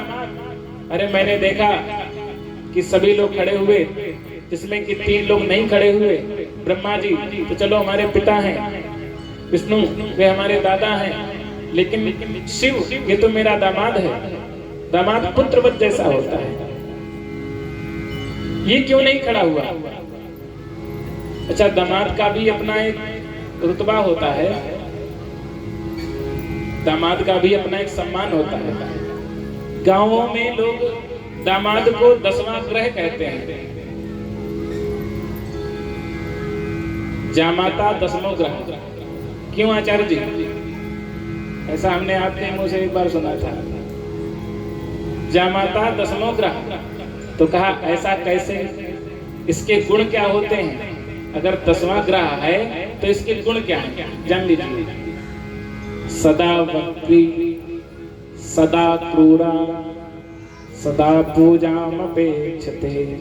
जो लोग दामाद हैं तो वे अपने अंदर जान लेंगे ये गुण है आप में कि नहीं है। और जो लोग नए नए दामाद बने हैं वे भी जरा ध्यान दें कि आपके अंदर ये गुण है कि नहीं है। सदा वक्री, हमेशा उल्टा चलने वाले हैं। अब उल्टा कैसे चलते हैं? ऐसे पीछे करके थोड़ी ना चलते। जैसे जब ये ससुराल में जाएंगे, दामाद ये ससुराल में होते हैं, तो ससुराल में सदा वक्री, जैसे ससुराल में जैसे ही पहुंचे शाम के समय, गर्मी के समय, अब सासू आई, भैया कोल्ड ड्रिंक ले आए, गर्मी से चल के आए हो। अब तुरंत, अब इतनी तेज गर्मी है, अभी ठंडा पी लेंगे गला खराब हो जाएगा। भैया चाय ले आए? हाँ चाय लेके आओ। सदा वक्री, भैया इसे सही करो, तूती, ये आवाज देखो कहाँ से आ रही है। सदा वक्री, सदा क्रूरा, हमेशा जब भी बोलेंगे तो एंड कहीं बोलेंगे। क्या तुम्हारे यहाँ व्यवस्था है? ना तो लाइट आ रही है, भैया क्या करें, अभी अभी जब आए हो तभी लाइट गई है, अब की बार भैया आओगे तो इन्वर्टर लगवा देंगे। और अपने यहाँ चाहे बिल्कुल गर्मी में पड़े रहे। सदा वक्री, सदा क्रूरा, सदा पूजाम अपेक्षते। और हमेशा चाहेंगे कि सासू आए तो बढ़िया पूजा करे, आरती करे। हम पहली बार आए थे तो हमारे घर में को पैर धुले थे, अब की बार किसी ने पैर नहीं धुले, तो हमेशा पूजा चाहते हैं। सदा पूजाम अपेक्षते। तो कहा कि फिर ये 10वां ग्रह रहता कहाँ है? कन्या राशि स्थितो, हमेशा कन्या राशि में बैठा रहता है। जहाँ देवी जी रहेंगे वहीं पास में बैठे रहेंगे, कुर्सी डाले, अरे यहीं पास में बैठो। सदा पूजाम अपेक्षते, कन्या राशि तो भवे नित्यम, हमेशा कन्या राशि के पास बैठे रहते हैं। कभी पत्नी के पास तो कभी साली के पास तो कभी सराजों के पास। ऐसा होता है कि नहीं? जो लोग दामाद हैं तो वे जानते होंगे, हम तो अभी दामाद बने ही नहीं, तो हमें क्या इसका अनुभव। हमारे बड़े भैया दामाद हैं, तो हमारे बड़े भैया के अंदर खैर ऐसे गुण नहीं है, लेकिन इनको कन्या राशि खुद ही घेरी रहती है। बोले बांके बिहारी लाल की कन्या राशि भवेद नित्यम जामाता दशमो ग्रह, इसलिए दामाद को 10वां ग्रह कहा जाता है। 9 ग्रह को आप प्रसन्न कर लो, पंडित जी से माला जपवा लो, लेकिन ये 10वां ग्रह जो अगर आपको संतुष्ट करना है तो खुद ही इनकी पूजा करनी पड़ेगी, इनके लिए कोई पंडित जी की आवश्यकता नहीं है। बोले कृष्ण भगवान की जय हो। और अब भगवान शिव नहीं खड़े हुए, इतने में वह आग बबूला हो गया और कहा कि अमंगल वेशधारी असभ्य लोगों के बीच में रहने वाला, इसे सभ्यता क्या मालूम, कैसे सम्मान किया जाए, हमेशा चिता भस्म लेपो, चिताओं के भस्म लपेटे रहता है। मेरी तो बेटी के भाग्य फूट गए थे जो इस न जाने कैसे कैसे शब्दों के साथ आज शिव को बहुत गालियां दी। तो जैसे ही गालियां दी तो नंदी महाराज को बहुत ही क्रोध आया कि भगवान आप बोलते क्यों नहीं हो। तब शिव जी ने शांत किया, अरे ससुराल की गाली है, रोज रोज थोड़ी ना मिलती है, दे लेने दो, ससुराल की गाली सबको खानी पड़ती है। इस प्रकार से नंदी को शांत किया और साथ साथ में फिर तो वहां जब शांत नहीं हुए तब उधर भूखा ने कहा, हे नंदी तुम क्यों बीच में बोलते हो, अरे ससुर दामाद की लड़ाई है, थोड़ी देर में शांत हो जाएगी, तुम बीच में बड़बड़ बड़बड़ क्यों करते हो। आप जैसे ही भूखा को कहा कि तुम शांत हो जाओ, तो वे शांत तो हो गए शिव जी के कहने पर, लेकिन फिर बार बार हंस करके भूखा महाराज शांत हो जाते हैं। इस बात को देख करके नंदी जी को बहुत क्रोध आता है। नंदी जी तो कुछ नहीं कहते, लेकिन वहीं पर शिवगण थे। उन्होंने कहा कि ए भूखा हंसते क्या हो, जैसे हंसते हो तुम्हारे दांत तोड़ दिए जाए। और प्रभु जी अब जैसे ही ये साप दिया हंसने पर, तब तुरंत भृगु ऋषि खड़े हुए, उन्होंने कहा कि जाओ शिवगणों तुम पाखंडी हो जाओ। अब वहां तो देव सभा साप सभा में बदल गई। भगवान शिव ने सोचा कि अब इन सबको हम तो शांत नहीं करा सकते, अपने शिवगणों को साथ में लिया और वहीं से अलग हो गए, चले आए। इस पर दक्ष बहुत ही मलिनता भगवान के प्रति द्वेष रखने लगे। उसने शीघ्र ही अपने कनखल हरिद्वार में एक बहुत बड़ा यज्ञ किया, जिस पर मैया सती को और भोलेनाथ को नहीं बुलाया। कथा बहुत विस्तार से है। जिस समय भगवान भोलेनाथ मैया सती को कथा सुना रहे थे तो कथा में मन नहीं लग रहा था। क्यों? क्योंकि भगवान के प्रति शंका हो गई थी। एक बार कुंभज सिपाही शंभु गए, कुंभज सिपाही एक बार त्रेता युग माही शंभु गए कुंभज सिपाही। भगवान भोलेनाथ आदिदेव महादेव भगवान की रोज स्तमन उनका स्मरण किया करते, तो सोचा कि किसी दिन भगवान की कथा सुनने को मिल जाए। तो कुंभज ऋषि के आश्रम अगस्त मुनि के आश्रम पर पहुंचे और वहां पर भगवान की कथा को सुना। और जब कथा को सुना तो सुनिए महेश परम सुख मानी। सती जी ने कथा को नहीं सुना। क्यों? क्योंकि उनको शंका हो गई। किस चीज की? कि यहाँ पर ये कैसा उल्टा चल रहा है कि हमारे देव महादेव इन स्वामी जी की पूजा कर रहे हैं। अरे हमारे स्वामी तो जगत पूज्य हैं। जैसे हमारे यजमान जी जब हमारा तिलक करते हैं, माला पहनाते हैं, तो हो सकता है कुछ लोग सोचे कि ये तो छोटे भैया हैं, इनको पूजा क्यों करते हैं। ऐसी ही शंका भैया सती को हुई कि ये कैसे महात्मा है, भोलेनाथ का पूजन करने लग गए, क्योंकि भोलेनाथ तो परम पूज्य हैं। भोलेनाथ का पूजन किया और आपस में यही सोचते रहे ये कैसे वक्ता हैं। अब माता को समझ में नहीं आ रहा है, तो कथा में मन नहीं लगा, केवल यही नाप तोल करती रही कि कैसा वक्ता है, कैसे बोलता है। तो ये कथा हम लोगों को यही सावधान करती है, कथा सुनिए तो केवल कथा पर ध्यान दीजिए। और कथा जैसे कहते हैं कि जिस समय भगवान राम की मैया सीता अशोक वाटिका में थी, तो उस समय हनुमान जी ने जिस समय कथा सुनाई तो कहा कि बड़ी ही सुंदर कथा है। तो हनुमान जी ने कहा मैया कथा तो सुंदर है, लेकिन कथा कहने वाला तो एकदम बंदर है। तो कथा पर आनंद लीजिए, कथावाचक पर ध्यान न दीजिए। तो आप लोगों को भी यही सावधान करते हैं। कल हमारे एक भैया कह रहे थे कि हमने एक लोगों से कहा भैया कथा सुनाओ चल करके, तो उन्होंने कहा कि हम पंडित जी का मुंह देखें चल के। हमारे गांव के एक भैया थे, तो भैया हमारा मुंह ना देखो, तुम आंख बंद करके कथा सुनो। तो मेरी आवाज सुन रहे हो तो आप अपने अंदर से ये भाव निकाल दें, जब भी यहाँ आओ तो आप चुपचाप वहीं से आंख बंद कर लो, और फट्टी अगर आपके पैर तले पड़ जाए तो बैठ जाना, ना पड़ जाए तो खड़े रहना, लेकिन कथा अवश्य सुनना। अब मैया सती समझ में नहीं आता तो कथा को नहीं सुन पाई, वक्ता का ही नाप तोल करती रह गई।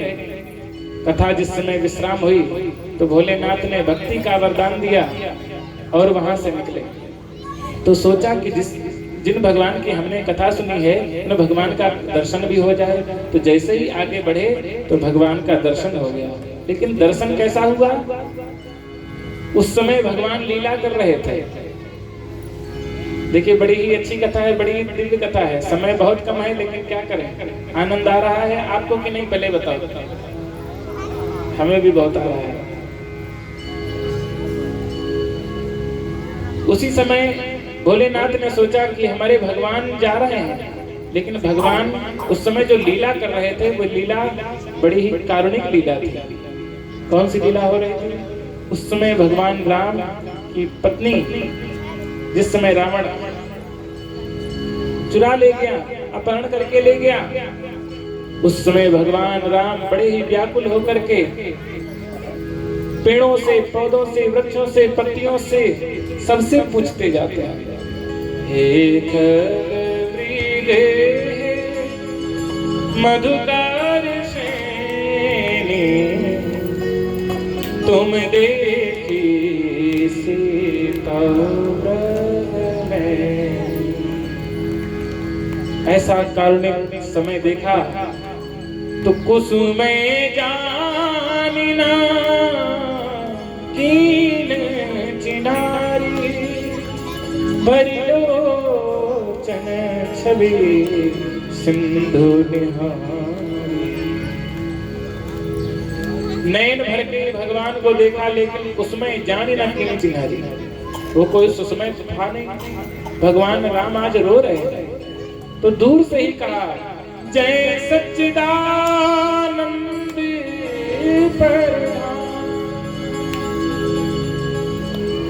जय सच्चिदानंद कह करके भगवान आगे बढ़े। जय सच्चिदानंद जैसे ही सुना तो मैया सती ने कहा, ये कौन है? तो कहा कि अरे ये हमारे परम आराध्य भगवान राम। तो कहा ये कैसे राम? शंकर जगत बंधु जगदीशा, सुरनर मुनि सब नावे सीसा, दिन नपुंसकन कीन पर नामा, कई सच्चिदानंद पर नामा। ये कैसे भगवान हो सकते?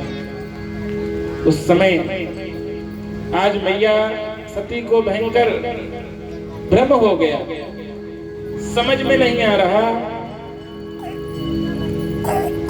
क्योंकि उस समय जो लीला चल रही थी, अच्छा भगवान क्या पत्नी के लिए रो रहे थे? ना, भगवान तो लीला पुरुषोत्तम है, भगवान तो लीला कर रहे थे। जिस प्रकार से हम लोग पिक्चर देखते हैं, सिनेमा देखते हैं, बिल्लू भैया ध्यान से सुनिए, आपका मन नहीं लग रहा है, देखो मन लगा करके सुनो। हाँ, समय भी हो रहा है, कोई बात नहीं। और आज तो डीजे भी बजाओगे, खूब नाच के जाना। बोले कृष्ण भगवान की जय। मैया ने देखा विरह व्यथा से व्यथित द्रवित हो वन वन भटके राम। कैसे वन वन भटक रहे हैं, जरा एक मिनट का भाव दीजिए। विरह व्यथा से व्यथित द्रवित हो वन वन भटके राम। अपनी सिया को प्राण प्रिया को पग पग ढूंढे राम। विरह व्यथा से व्यथित द्रवित हो वन वन भटके राम। वन वन भटके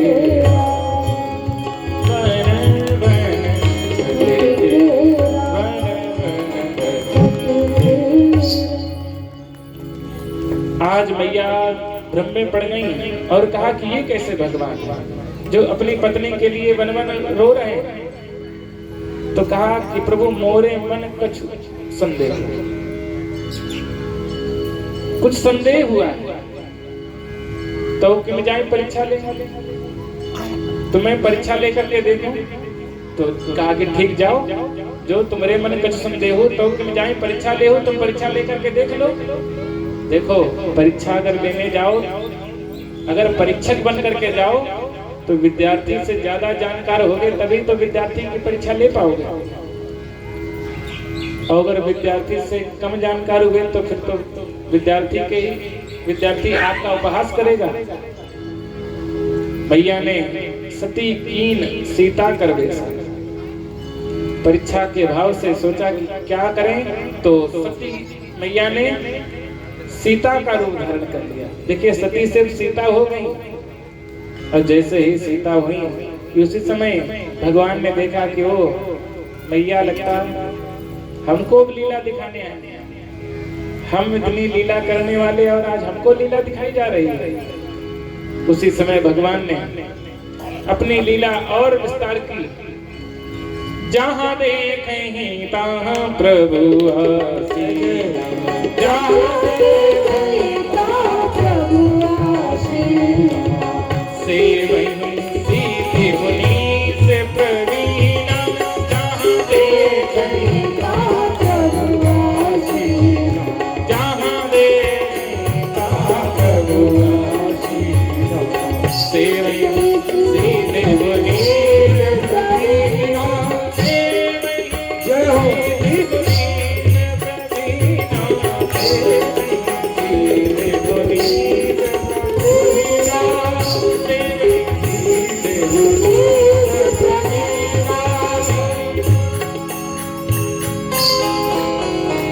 हो सेवई सिद्ध मुनीस प्रवीणा। जहां जिधर देखते हैं सिया राम लक्ष्मण, पूरा राम दरबार आज मैया सती को दिखने लग गया। सोचा कि लगता है कि मैं सती हूँ कि सीता हूँ, तो समझ में नहीं आ रहा। तो आंख बंद करके बैठ गई और भगवान से प्रार्थना करने लगी, भगवान हमको क्षमा करो। उसी समय भगवान अदृश्य हो गए और फिर रोती हुई और आंसू पूछती हुई भोलेनाथ के पास आई और कहा, भोलेनाथ मैंने परीक्षा लेकर के देख लिया, सचमुच वे भगवान है। तो कहा कि कैसे परीक्षा ली? तो कहा कि जैसे आपने प्रणाम किया वैसे मैंने भी प्रणाम किया। तो कहा जब प्रणाम करना था तो पहले प्रणाम क्यों नहीं किया? तब भोलेनाथ ने तब शंकर देखो धर ध्याना, सती जो कीन चरित सब जाना। और जैसे ही देखा तो आज भगवान शिव को बहुत कष्ट हुआ कि अरे देखिए, ये सब कथाएं अपने जीवन में उतारनी चाहिए। कि हमें कोई ऐसा कुकृत्य नहीं करना चाहिए जिससे कि हमारे परम इष्ट हमको परम चाहने वाले को कष्ट हो। तभी भगवान शिव ने संकल्प ले लिया, शिव संकल्प कीन मन माहि, शिव संकल्प कीन मन माहि, यही तन सती भेंट अब नाहि, शिव संकल्प कीन मन माहि, यही तन सती भेंट अब नाहि, यही तन सती भेंट अब नाहि, यही तन सती अब नाहि, शिव संकल्प जय हो सती मन माहि।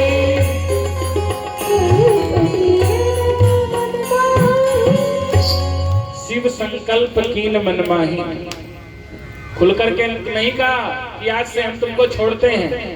जरा सावधान, जिनकी पत्नियां हो, पति देवता लोग, ध्यान से सुनिए। पत्नी के सामने कभी भी कुछ ऐसी बात मत बोलिए जिससे कि उसके जीवन को या उसके हृदय को या उसकी आत्मा को या उसके मन को कष्ट हो। आजकल का कोई पति होता तो पहले तो लाठी उठाता कि अच्छा तुम सीता बनने गई थी, लेकिन भोलेनाथ ने कुछ नहीं कहा। देखिए कितना सहनशील होना चाहिए। आजकल के पति लोग बड़े ही बहुत जल्दी आग बबूला हो जाते हैं। आज हमारी चाची कह रही थी कि कल तुमने पत्नी के बारे में बताया, कभी पति देवताओं को भी बताया करो कि कैसा होना चाहिए। जब देखो तब बरसने लग जाते हैं। अरे उनको भी सहनशील होना चाहिए। भोलेनाथ कितने सहनशील हैं, कुछ नहीं कहा। शिव संकल्प कीन मन माहि। अच्छा, संकल्प मन में लिया। अच्छा, मन में लिया हुआ संकल्प कभी तोड़ा भी जा सकता है, सुलह भी करी जा सकती है, लेकिन अगर कहीं कह दिया तलाक तलाक तलाक, तो फिर क्या होगा? फिर तो आप लोग जानो, फिर तो वही कोर्ट कचहरी, वही दहेज प्रथा, वही व्यवस्था झेलनी पड़ेगी आपको भी। इसलिए दाम्पत्य जीवन सुखमय जीवन होना चाहिए। बड़ी अच्छी बात है, अपने जीवन में उतारिए, सहनशील बनो। कितनी भी आपत्ति विपत्ति आ जाए, लेकिन अपने धैर्य को मत खोइए। कोई भी बात हो तो आपस में धीरे से समझिए, बाद में समझिए। अगर उस समय कोई अगर तेज बोल रहा हो, क्रोधित हो, तो दूसरा व्यक्ति शांत हो जाएगा, उस समय को टाल दे, फिर अपनी बात को बाद में कहे कि देखो देवी, ये बात ठीक नहीं थी, वहां तुमने ऐसे नहीं बोलना चाहिए था। अगर उसी समय आते ही अच्छा तुम कथा में गई थी, बहुत वहां बतिया रही थी पड़ोसन से, अब झगड़ा हो गया।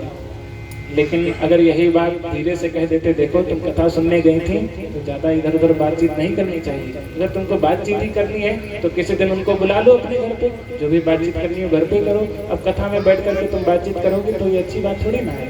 बस बात कहने का ढंग बिगड़ जाता है तो परिवार में कलह बढ़ जाती है। बात को कहो तो बात कहने का, सत्यम ब्रूयात प्रियम ब्रूयात ना ब्रूयात सत्यमत प्रियम। ऐसा सत्य भी मत बोलो जो अप्रिय हो।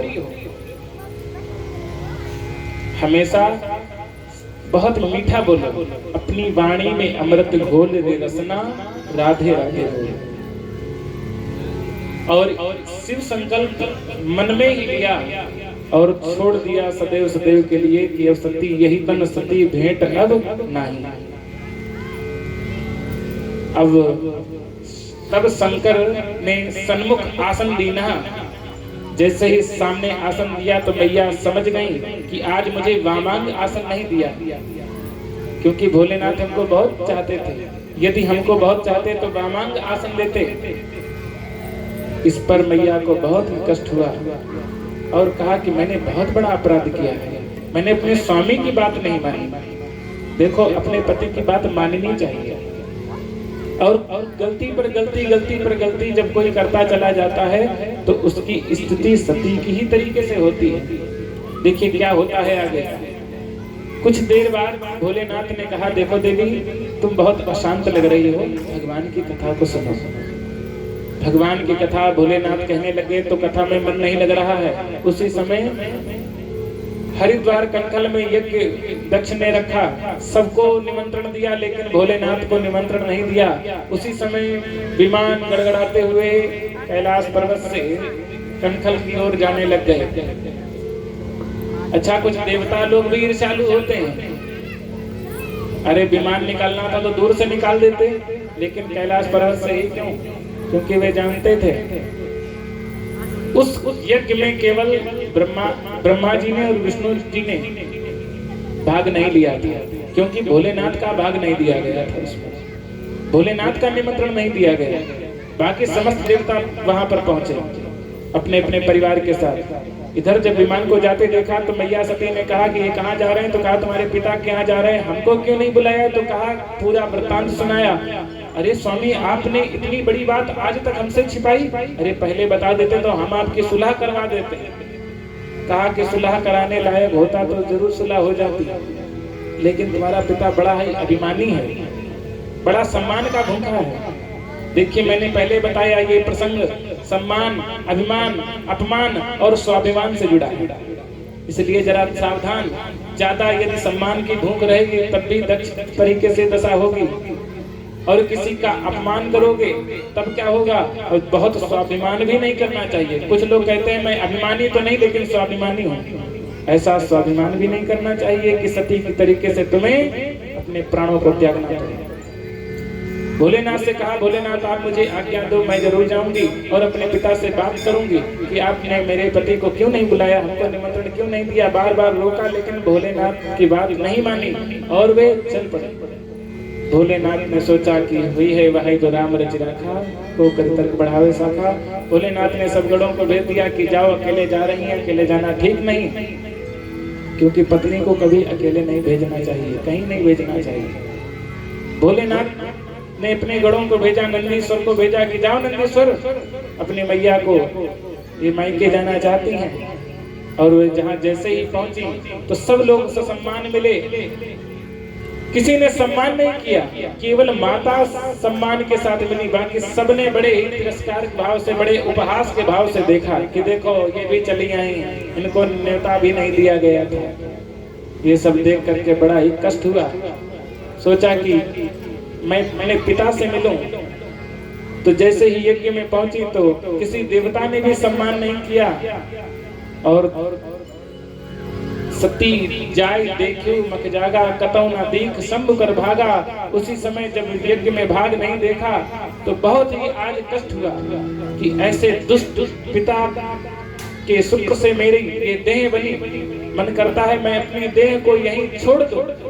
और उसी समय भयंकर भगवान शिव के विरह में अपने विरहाग्नि, इतनी भयंकर उनके अंदर विरहाग्नि जगी कि भयंकर वह हवन कुंड की आग मानो साक्षात मैया सती को ही लग गई और वह धू धू कर करके जलने लग गई। और उसी समय सती मरत हरि सनवर मांगा, जन्म जन्म शिव पदे जन्म जन्म शिव पदे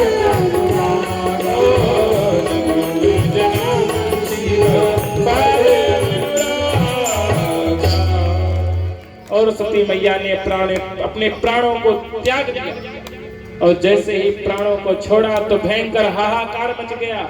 उसी समय वहां के यज्ञ करता होता सबने कहा तुम यज्ञ प्रारंभ रखो, ये तो होता ही रहेगा। इस दुष्ट बिटिया ने आकर के सभी यज्ञ विध्वंस किया, तुम यज्ञ चालू रखो। इधर नारद जी भागते हुए भगवान शिव के पास पहुंचे, महाराज जैसे हम थे वैसे ही आप हो गए। तो कहा क्या मतलब? अरे कहा हमारी तो शादी ही नहीं हुई, आपकी जो हुई भी थी वे भी अब नहीं रही। तो कहा क्या हुआ? अब पत्रकारों का तो काम ही होता है कि घटना को छोटी से छोटी कर दे, बताओ बड़ी से बड़ी कर दे। उन्होंने कहा मैया सती जैसे ही यज्ञ में पहुंची, महाराज दक्ष ने बड़ी जोर से कुटका मारा कि हवन कुंड में जाकर के गिर पड़ी। जैसे ही इस बात को सुना कि दक्ष महाराज के प्रति भयंकर क्रोध हुआ और उसी समय भगवान शिव ने अपने शीश से एक जटा निकाली और जोर से पृथ्वी पर जैसे छोड़ी कि उसी समय वीरभद्र भगवान प्रकट हो गए और कहा कि पिताजी मुझे आज्ञा दीजिए। तब कहा कि पुत्र तुम्हारी मां के प्राणों को जिसने ले दिया है जाओ उस यज्ञ को नष्ट कर दो। वीरभद्र चल दिए भयंकर हवा रूप में और उधर यज्ञ चल रहा है। सबने कहा देखो भयंकर कितना तूफान आ रहा है। कहा कि ऐसे यज्ञ में तो तूफान आते ही रहने, तुम यज्ञ प्रारंभ रखो। और भयंकर झंझावात जैसे ही वहां हुआ सब यज्ञशाला एकदम उड़ गई और वहां वीरभद्र जैसे ही पहुंचे तो पूखा की दाढ़ी किसी के दांत तोड़ दिए, किसी को पटक दिया और उधर दक्ष को पकड़ के मुट्ठी मरोड़ करके हवन कुंड में छोड़ दिया और उस हवन कुंड में विष्टा इत्यादि कर दिया। भयंकर यज्ञ विध्वंस कर दिया। अब यज्ञ सब हाहाकार करके भागने लग गए। उसी समय सोचा अब कहाँ जाएं, किसकी शरण में जाएं। तब भोलेनाथ की शरण में समस्त देवी देवता वहां पहुंचते हैं। ब्रह्मा जी कहते हैं, तब तो कहते हैं क्यों गए, जब हम नहीं गए, विष्णु भगवान नहीं गए, फिर जहां पर भगवान शिव को नहीं बुलाया गया ऐसे यज्ञ में तो जाना ही नहीं चाहिए। तब ब्रह्मा जी और नारद जी को सबको सब संतों को लेकर के और देवताओं को लेकर के भोलेनाथ के पास पहुंचते हैं। आइए हम सब लोग भी गाएं। भोलेनाथ भंडारी शरण हम आए तुम्हारे,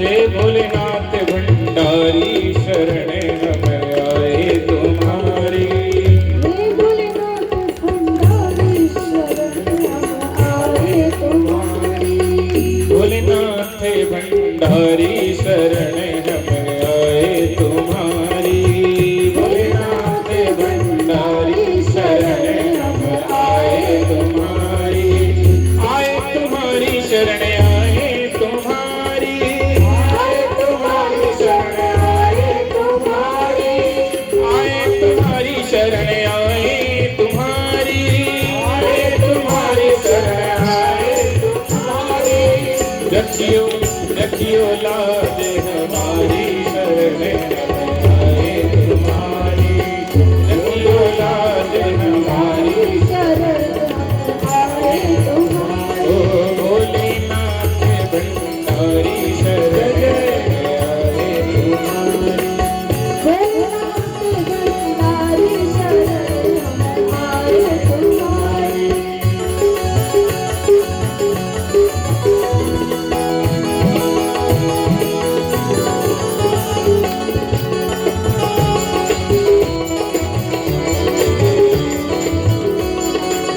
भोलेनाथ भंडारी शरण हम आए तुम्हारी। बोले शंकर भगवान की जय हो। और भोलेनाथ प्रसन्न हो जाते हैं और फिर उस यज्ञशाला में पहुंच करके उस यज्ञ को संपन्न करवाते हैं। दक्ष के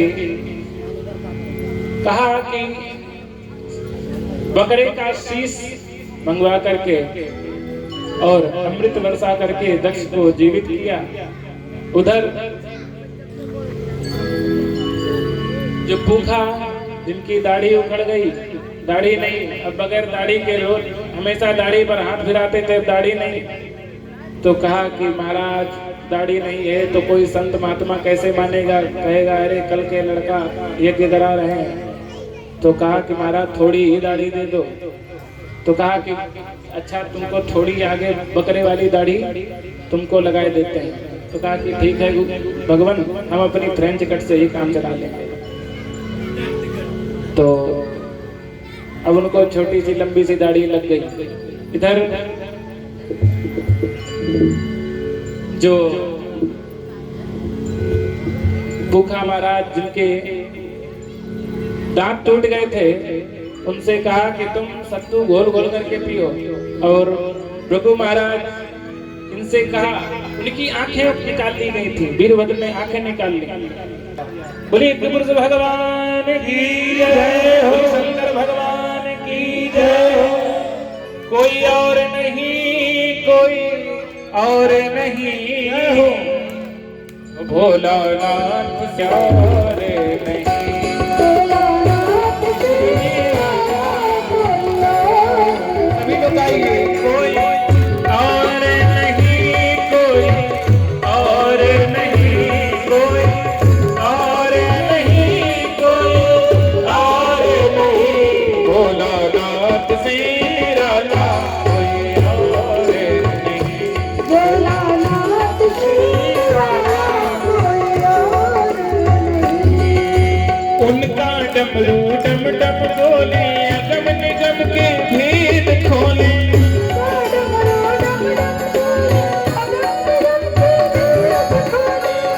हो ऐसा डमरू बजाने वाला और नहीं।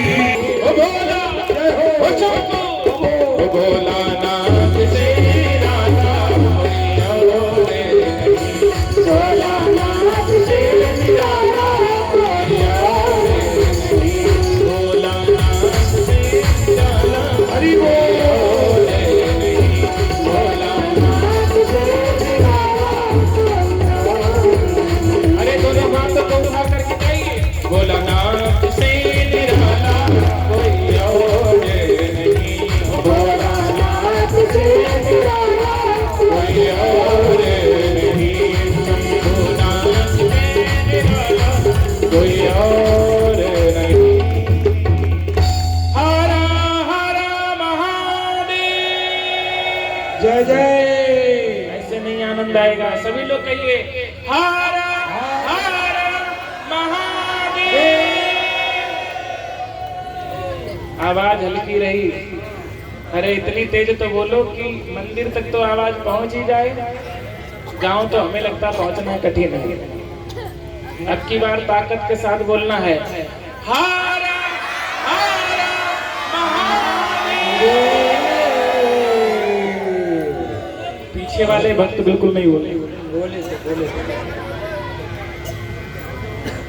बाबा जी कह रहे हैं कि डीजल पेट में कम हो गया।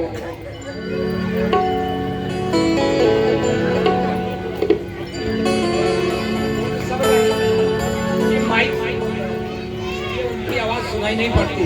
आप माइक से बोलते वो बेचारे ऐसे ही बोल रहे हैं। चलो आगे आरती की तैयारी करिए। सभी लोग खड़े हो जाएं। सभी लोग खड़े हो जाइए और आरती करेंगे। देखिए हाँ ध्यान दीजिए। कल की कथा में आप सभी भक्तों को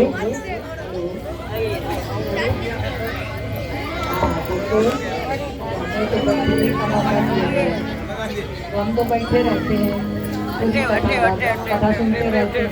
कथा कहने का मौका बहुत मिला और कथा सुनने का मौका बहुत कम मिला। अरे यहाँ से कथा सुनने का मौका मिला। एक बात बता दें, कल की कथा की। कल भगवान राम का जन्म मनाया जाएगा, भगवान कृष्ण का भी जन्म मनाया जाएगा और उसमें सभी को बधाई लेके आना है। ध्यान रखना भाई, अपनी बात हम बता रहे हैं। सभी को बधाई लेके जरा माइक बढ़ाइए। माइक कैसा आवाज दे रहा है? टीटी बोल रहा है ना, माइक जरा बढ़ाइए। और कल जो है कोई खाली हाथ नहीं आएगा। खाली हाथ मत आना, नहीं तो घर भी खाली हो जाएगा। ध्यान रखना।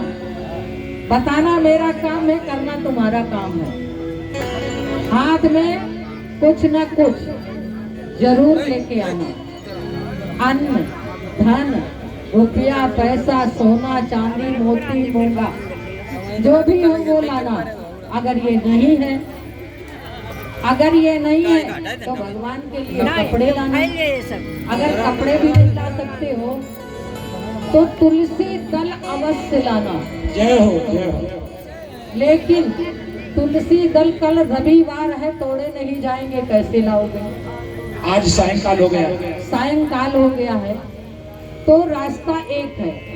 आज आंधी आई है, तुलसी के वृक्ष के नीचे बहुत से पत्र गिर गए होंगे, उन पत्रों को उठा के रख लेना और वो ही ले आना। अगर इतना भी नहीं है तो कनेर के पुष्प तो होंगे ही होंगे, है? तो थोड़े थोड़े 2-2 पुष्प ही ले आना। जिसके पास जो भी जैसी व्यवस्था हो, खाली हाथ मत आना, बधाई जरूर ले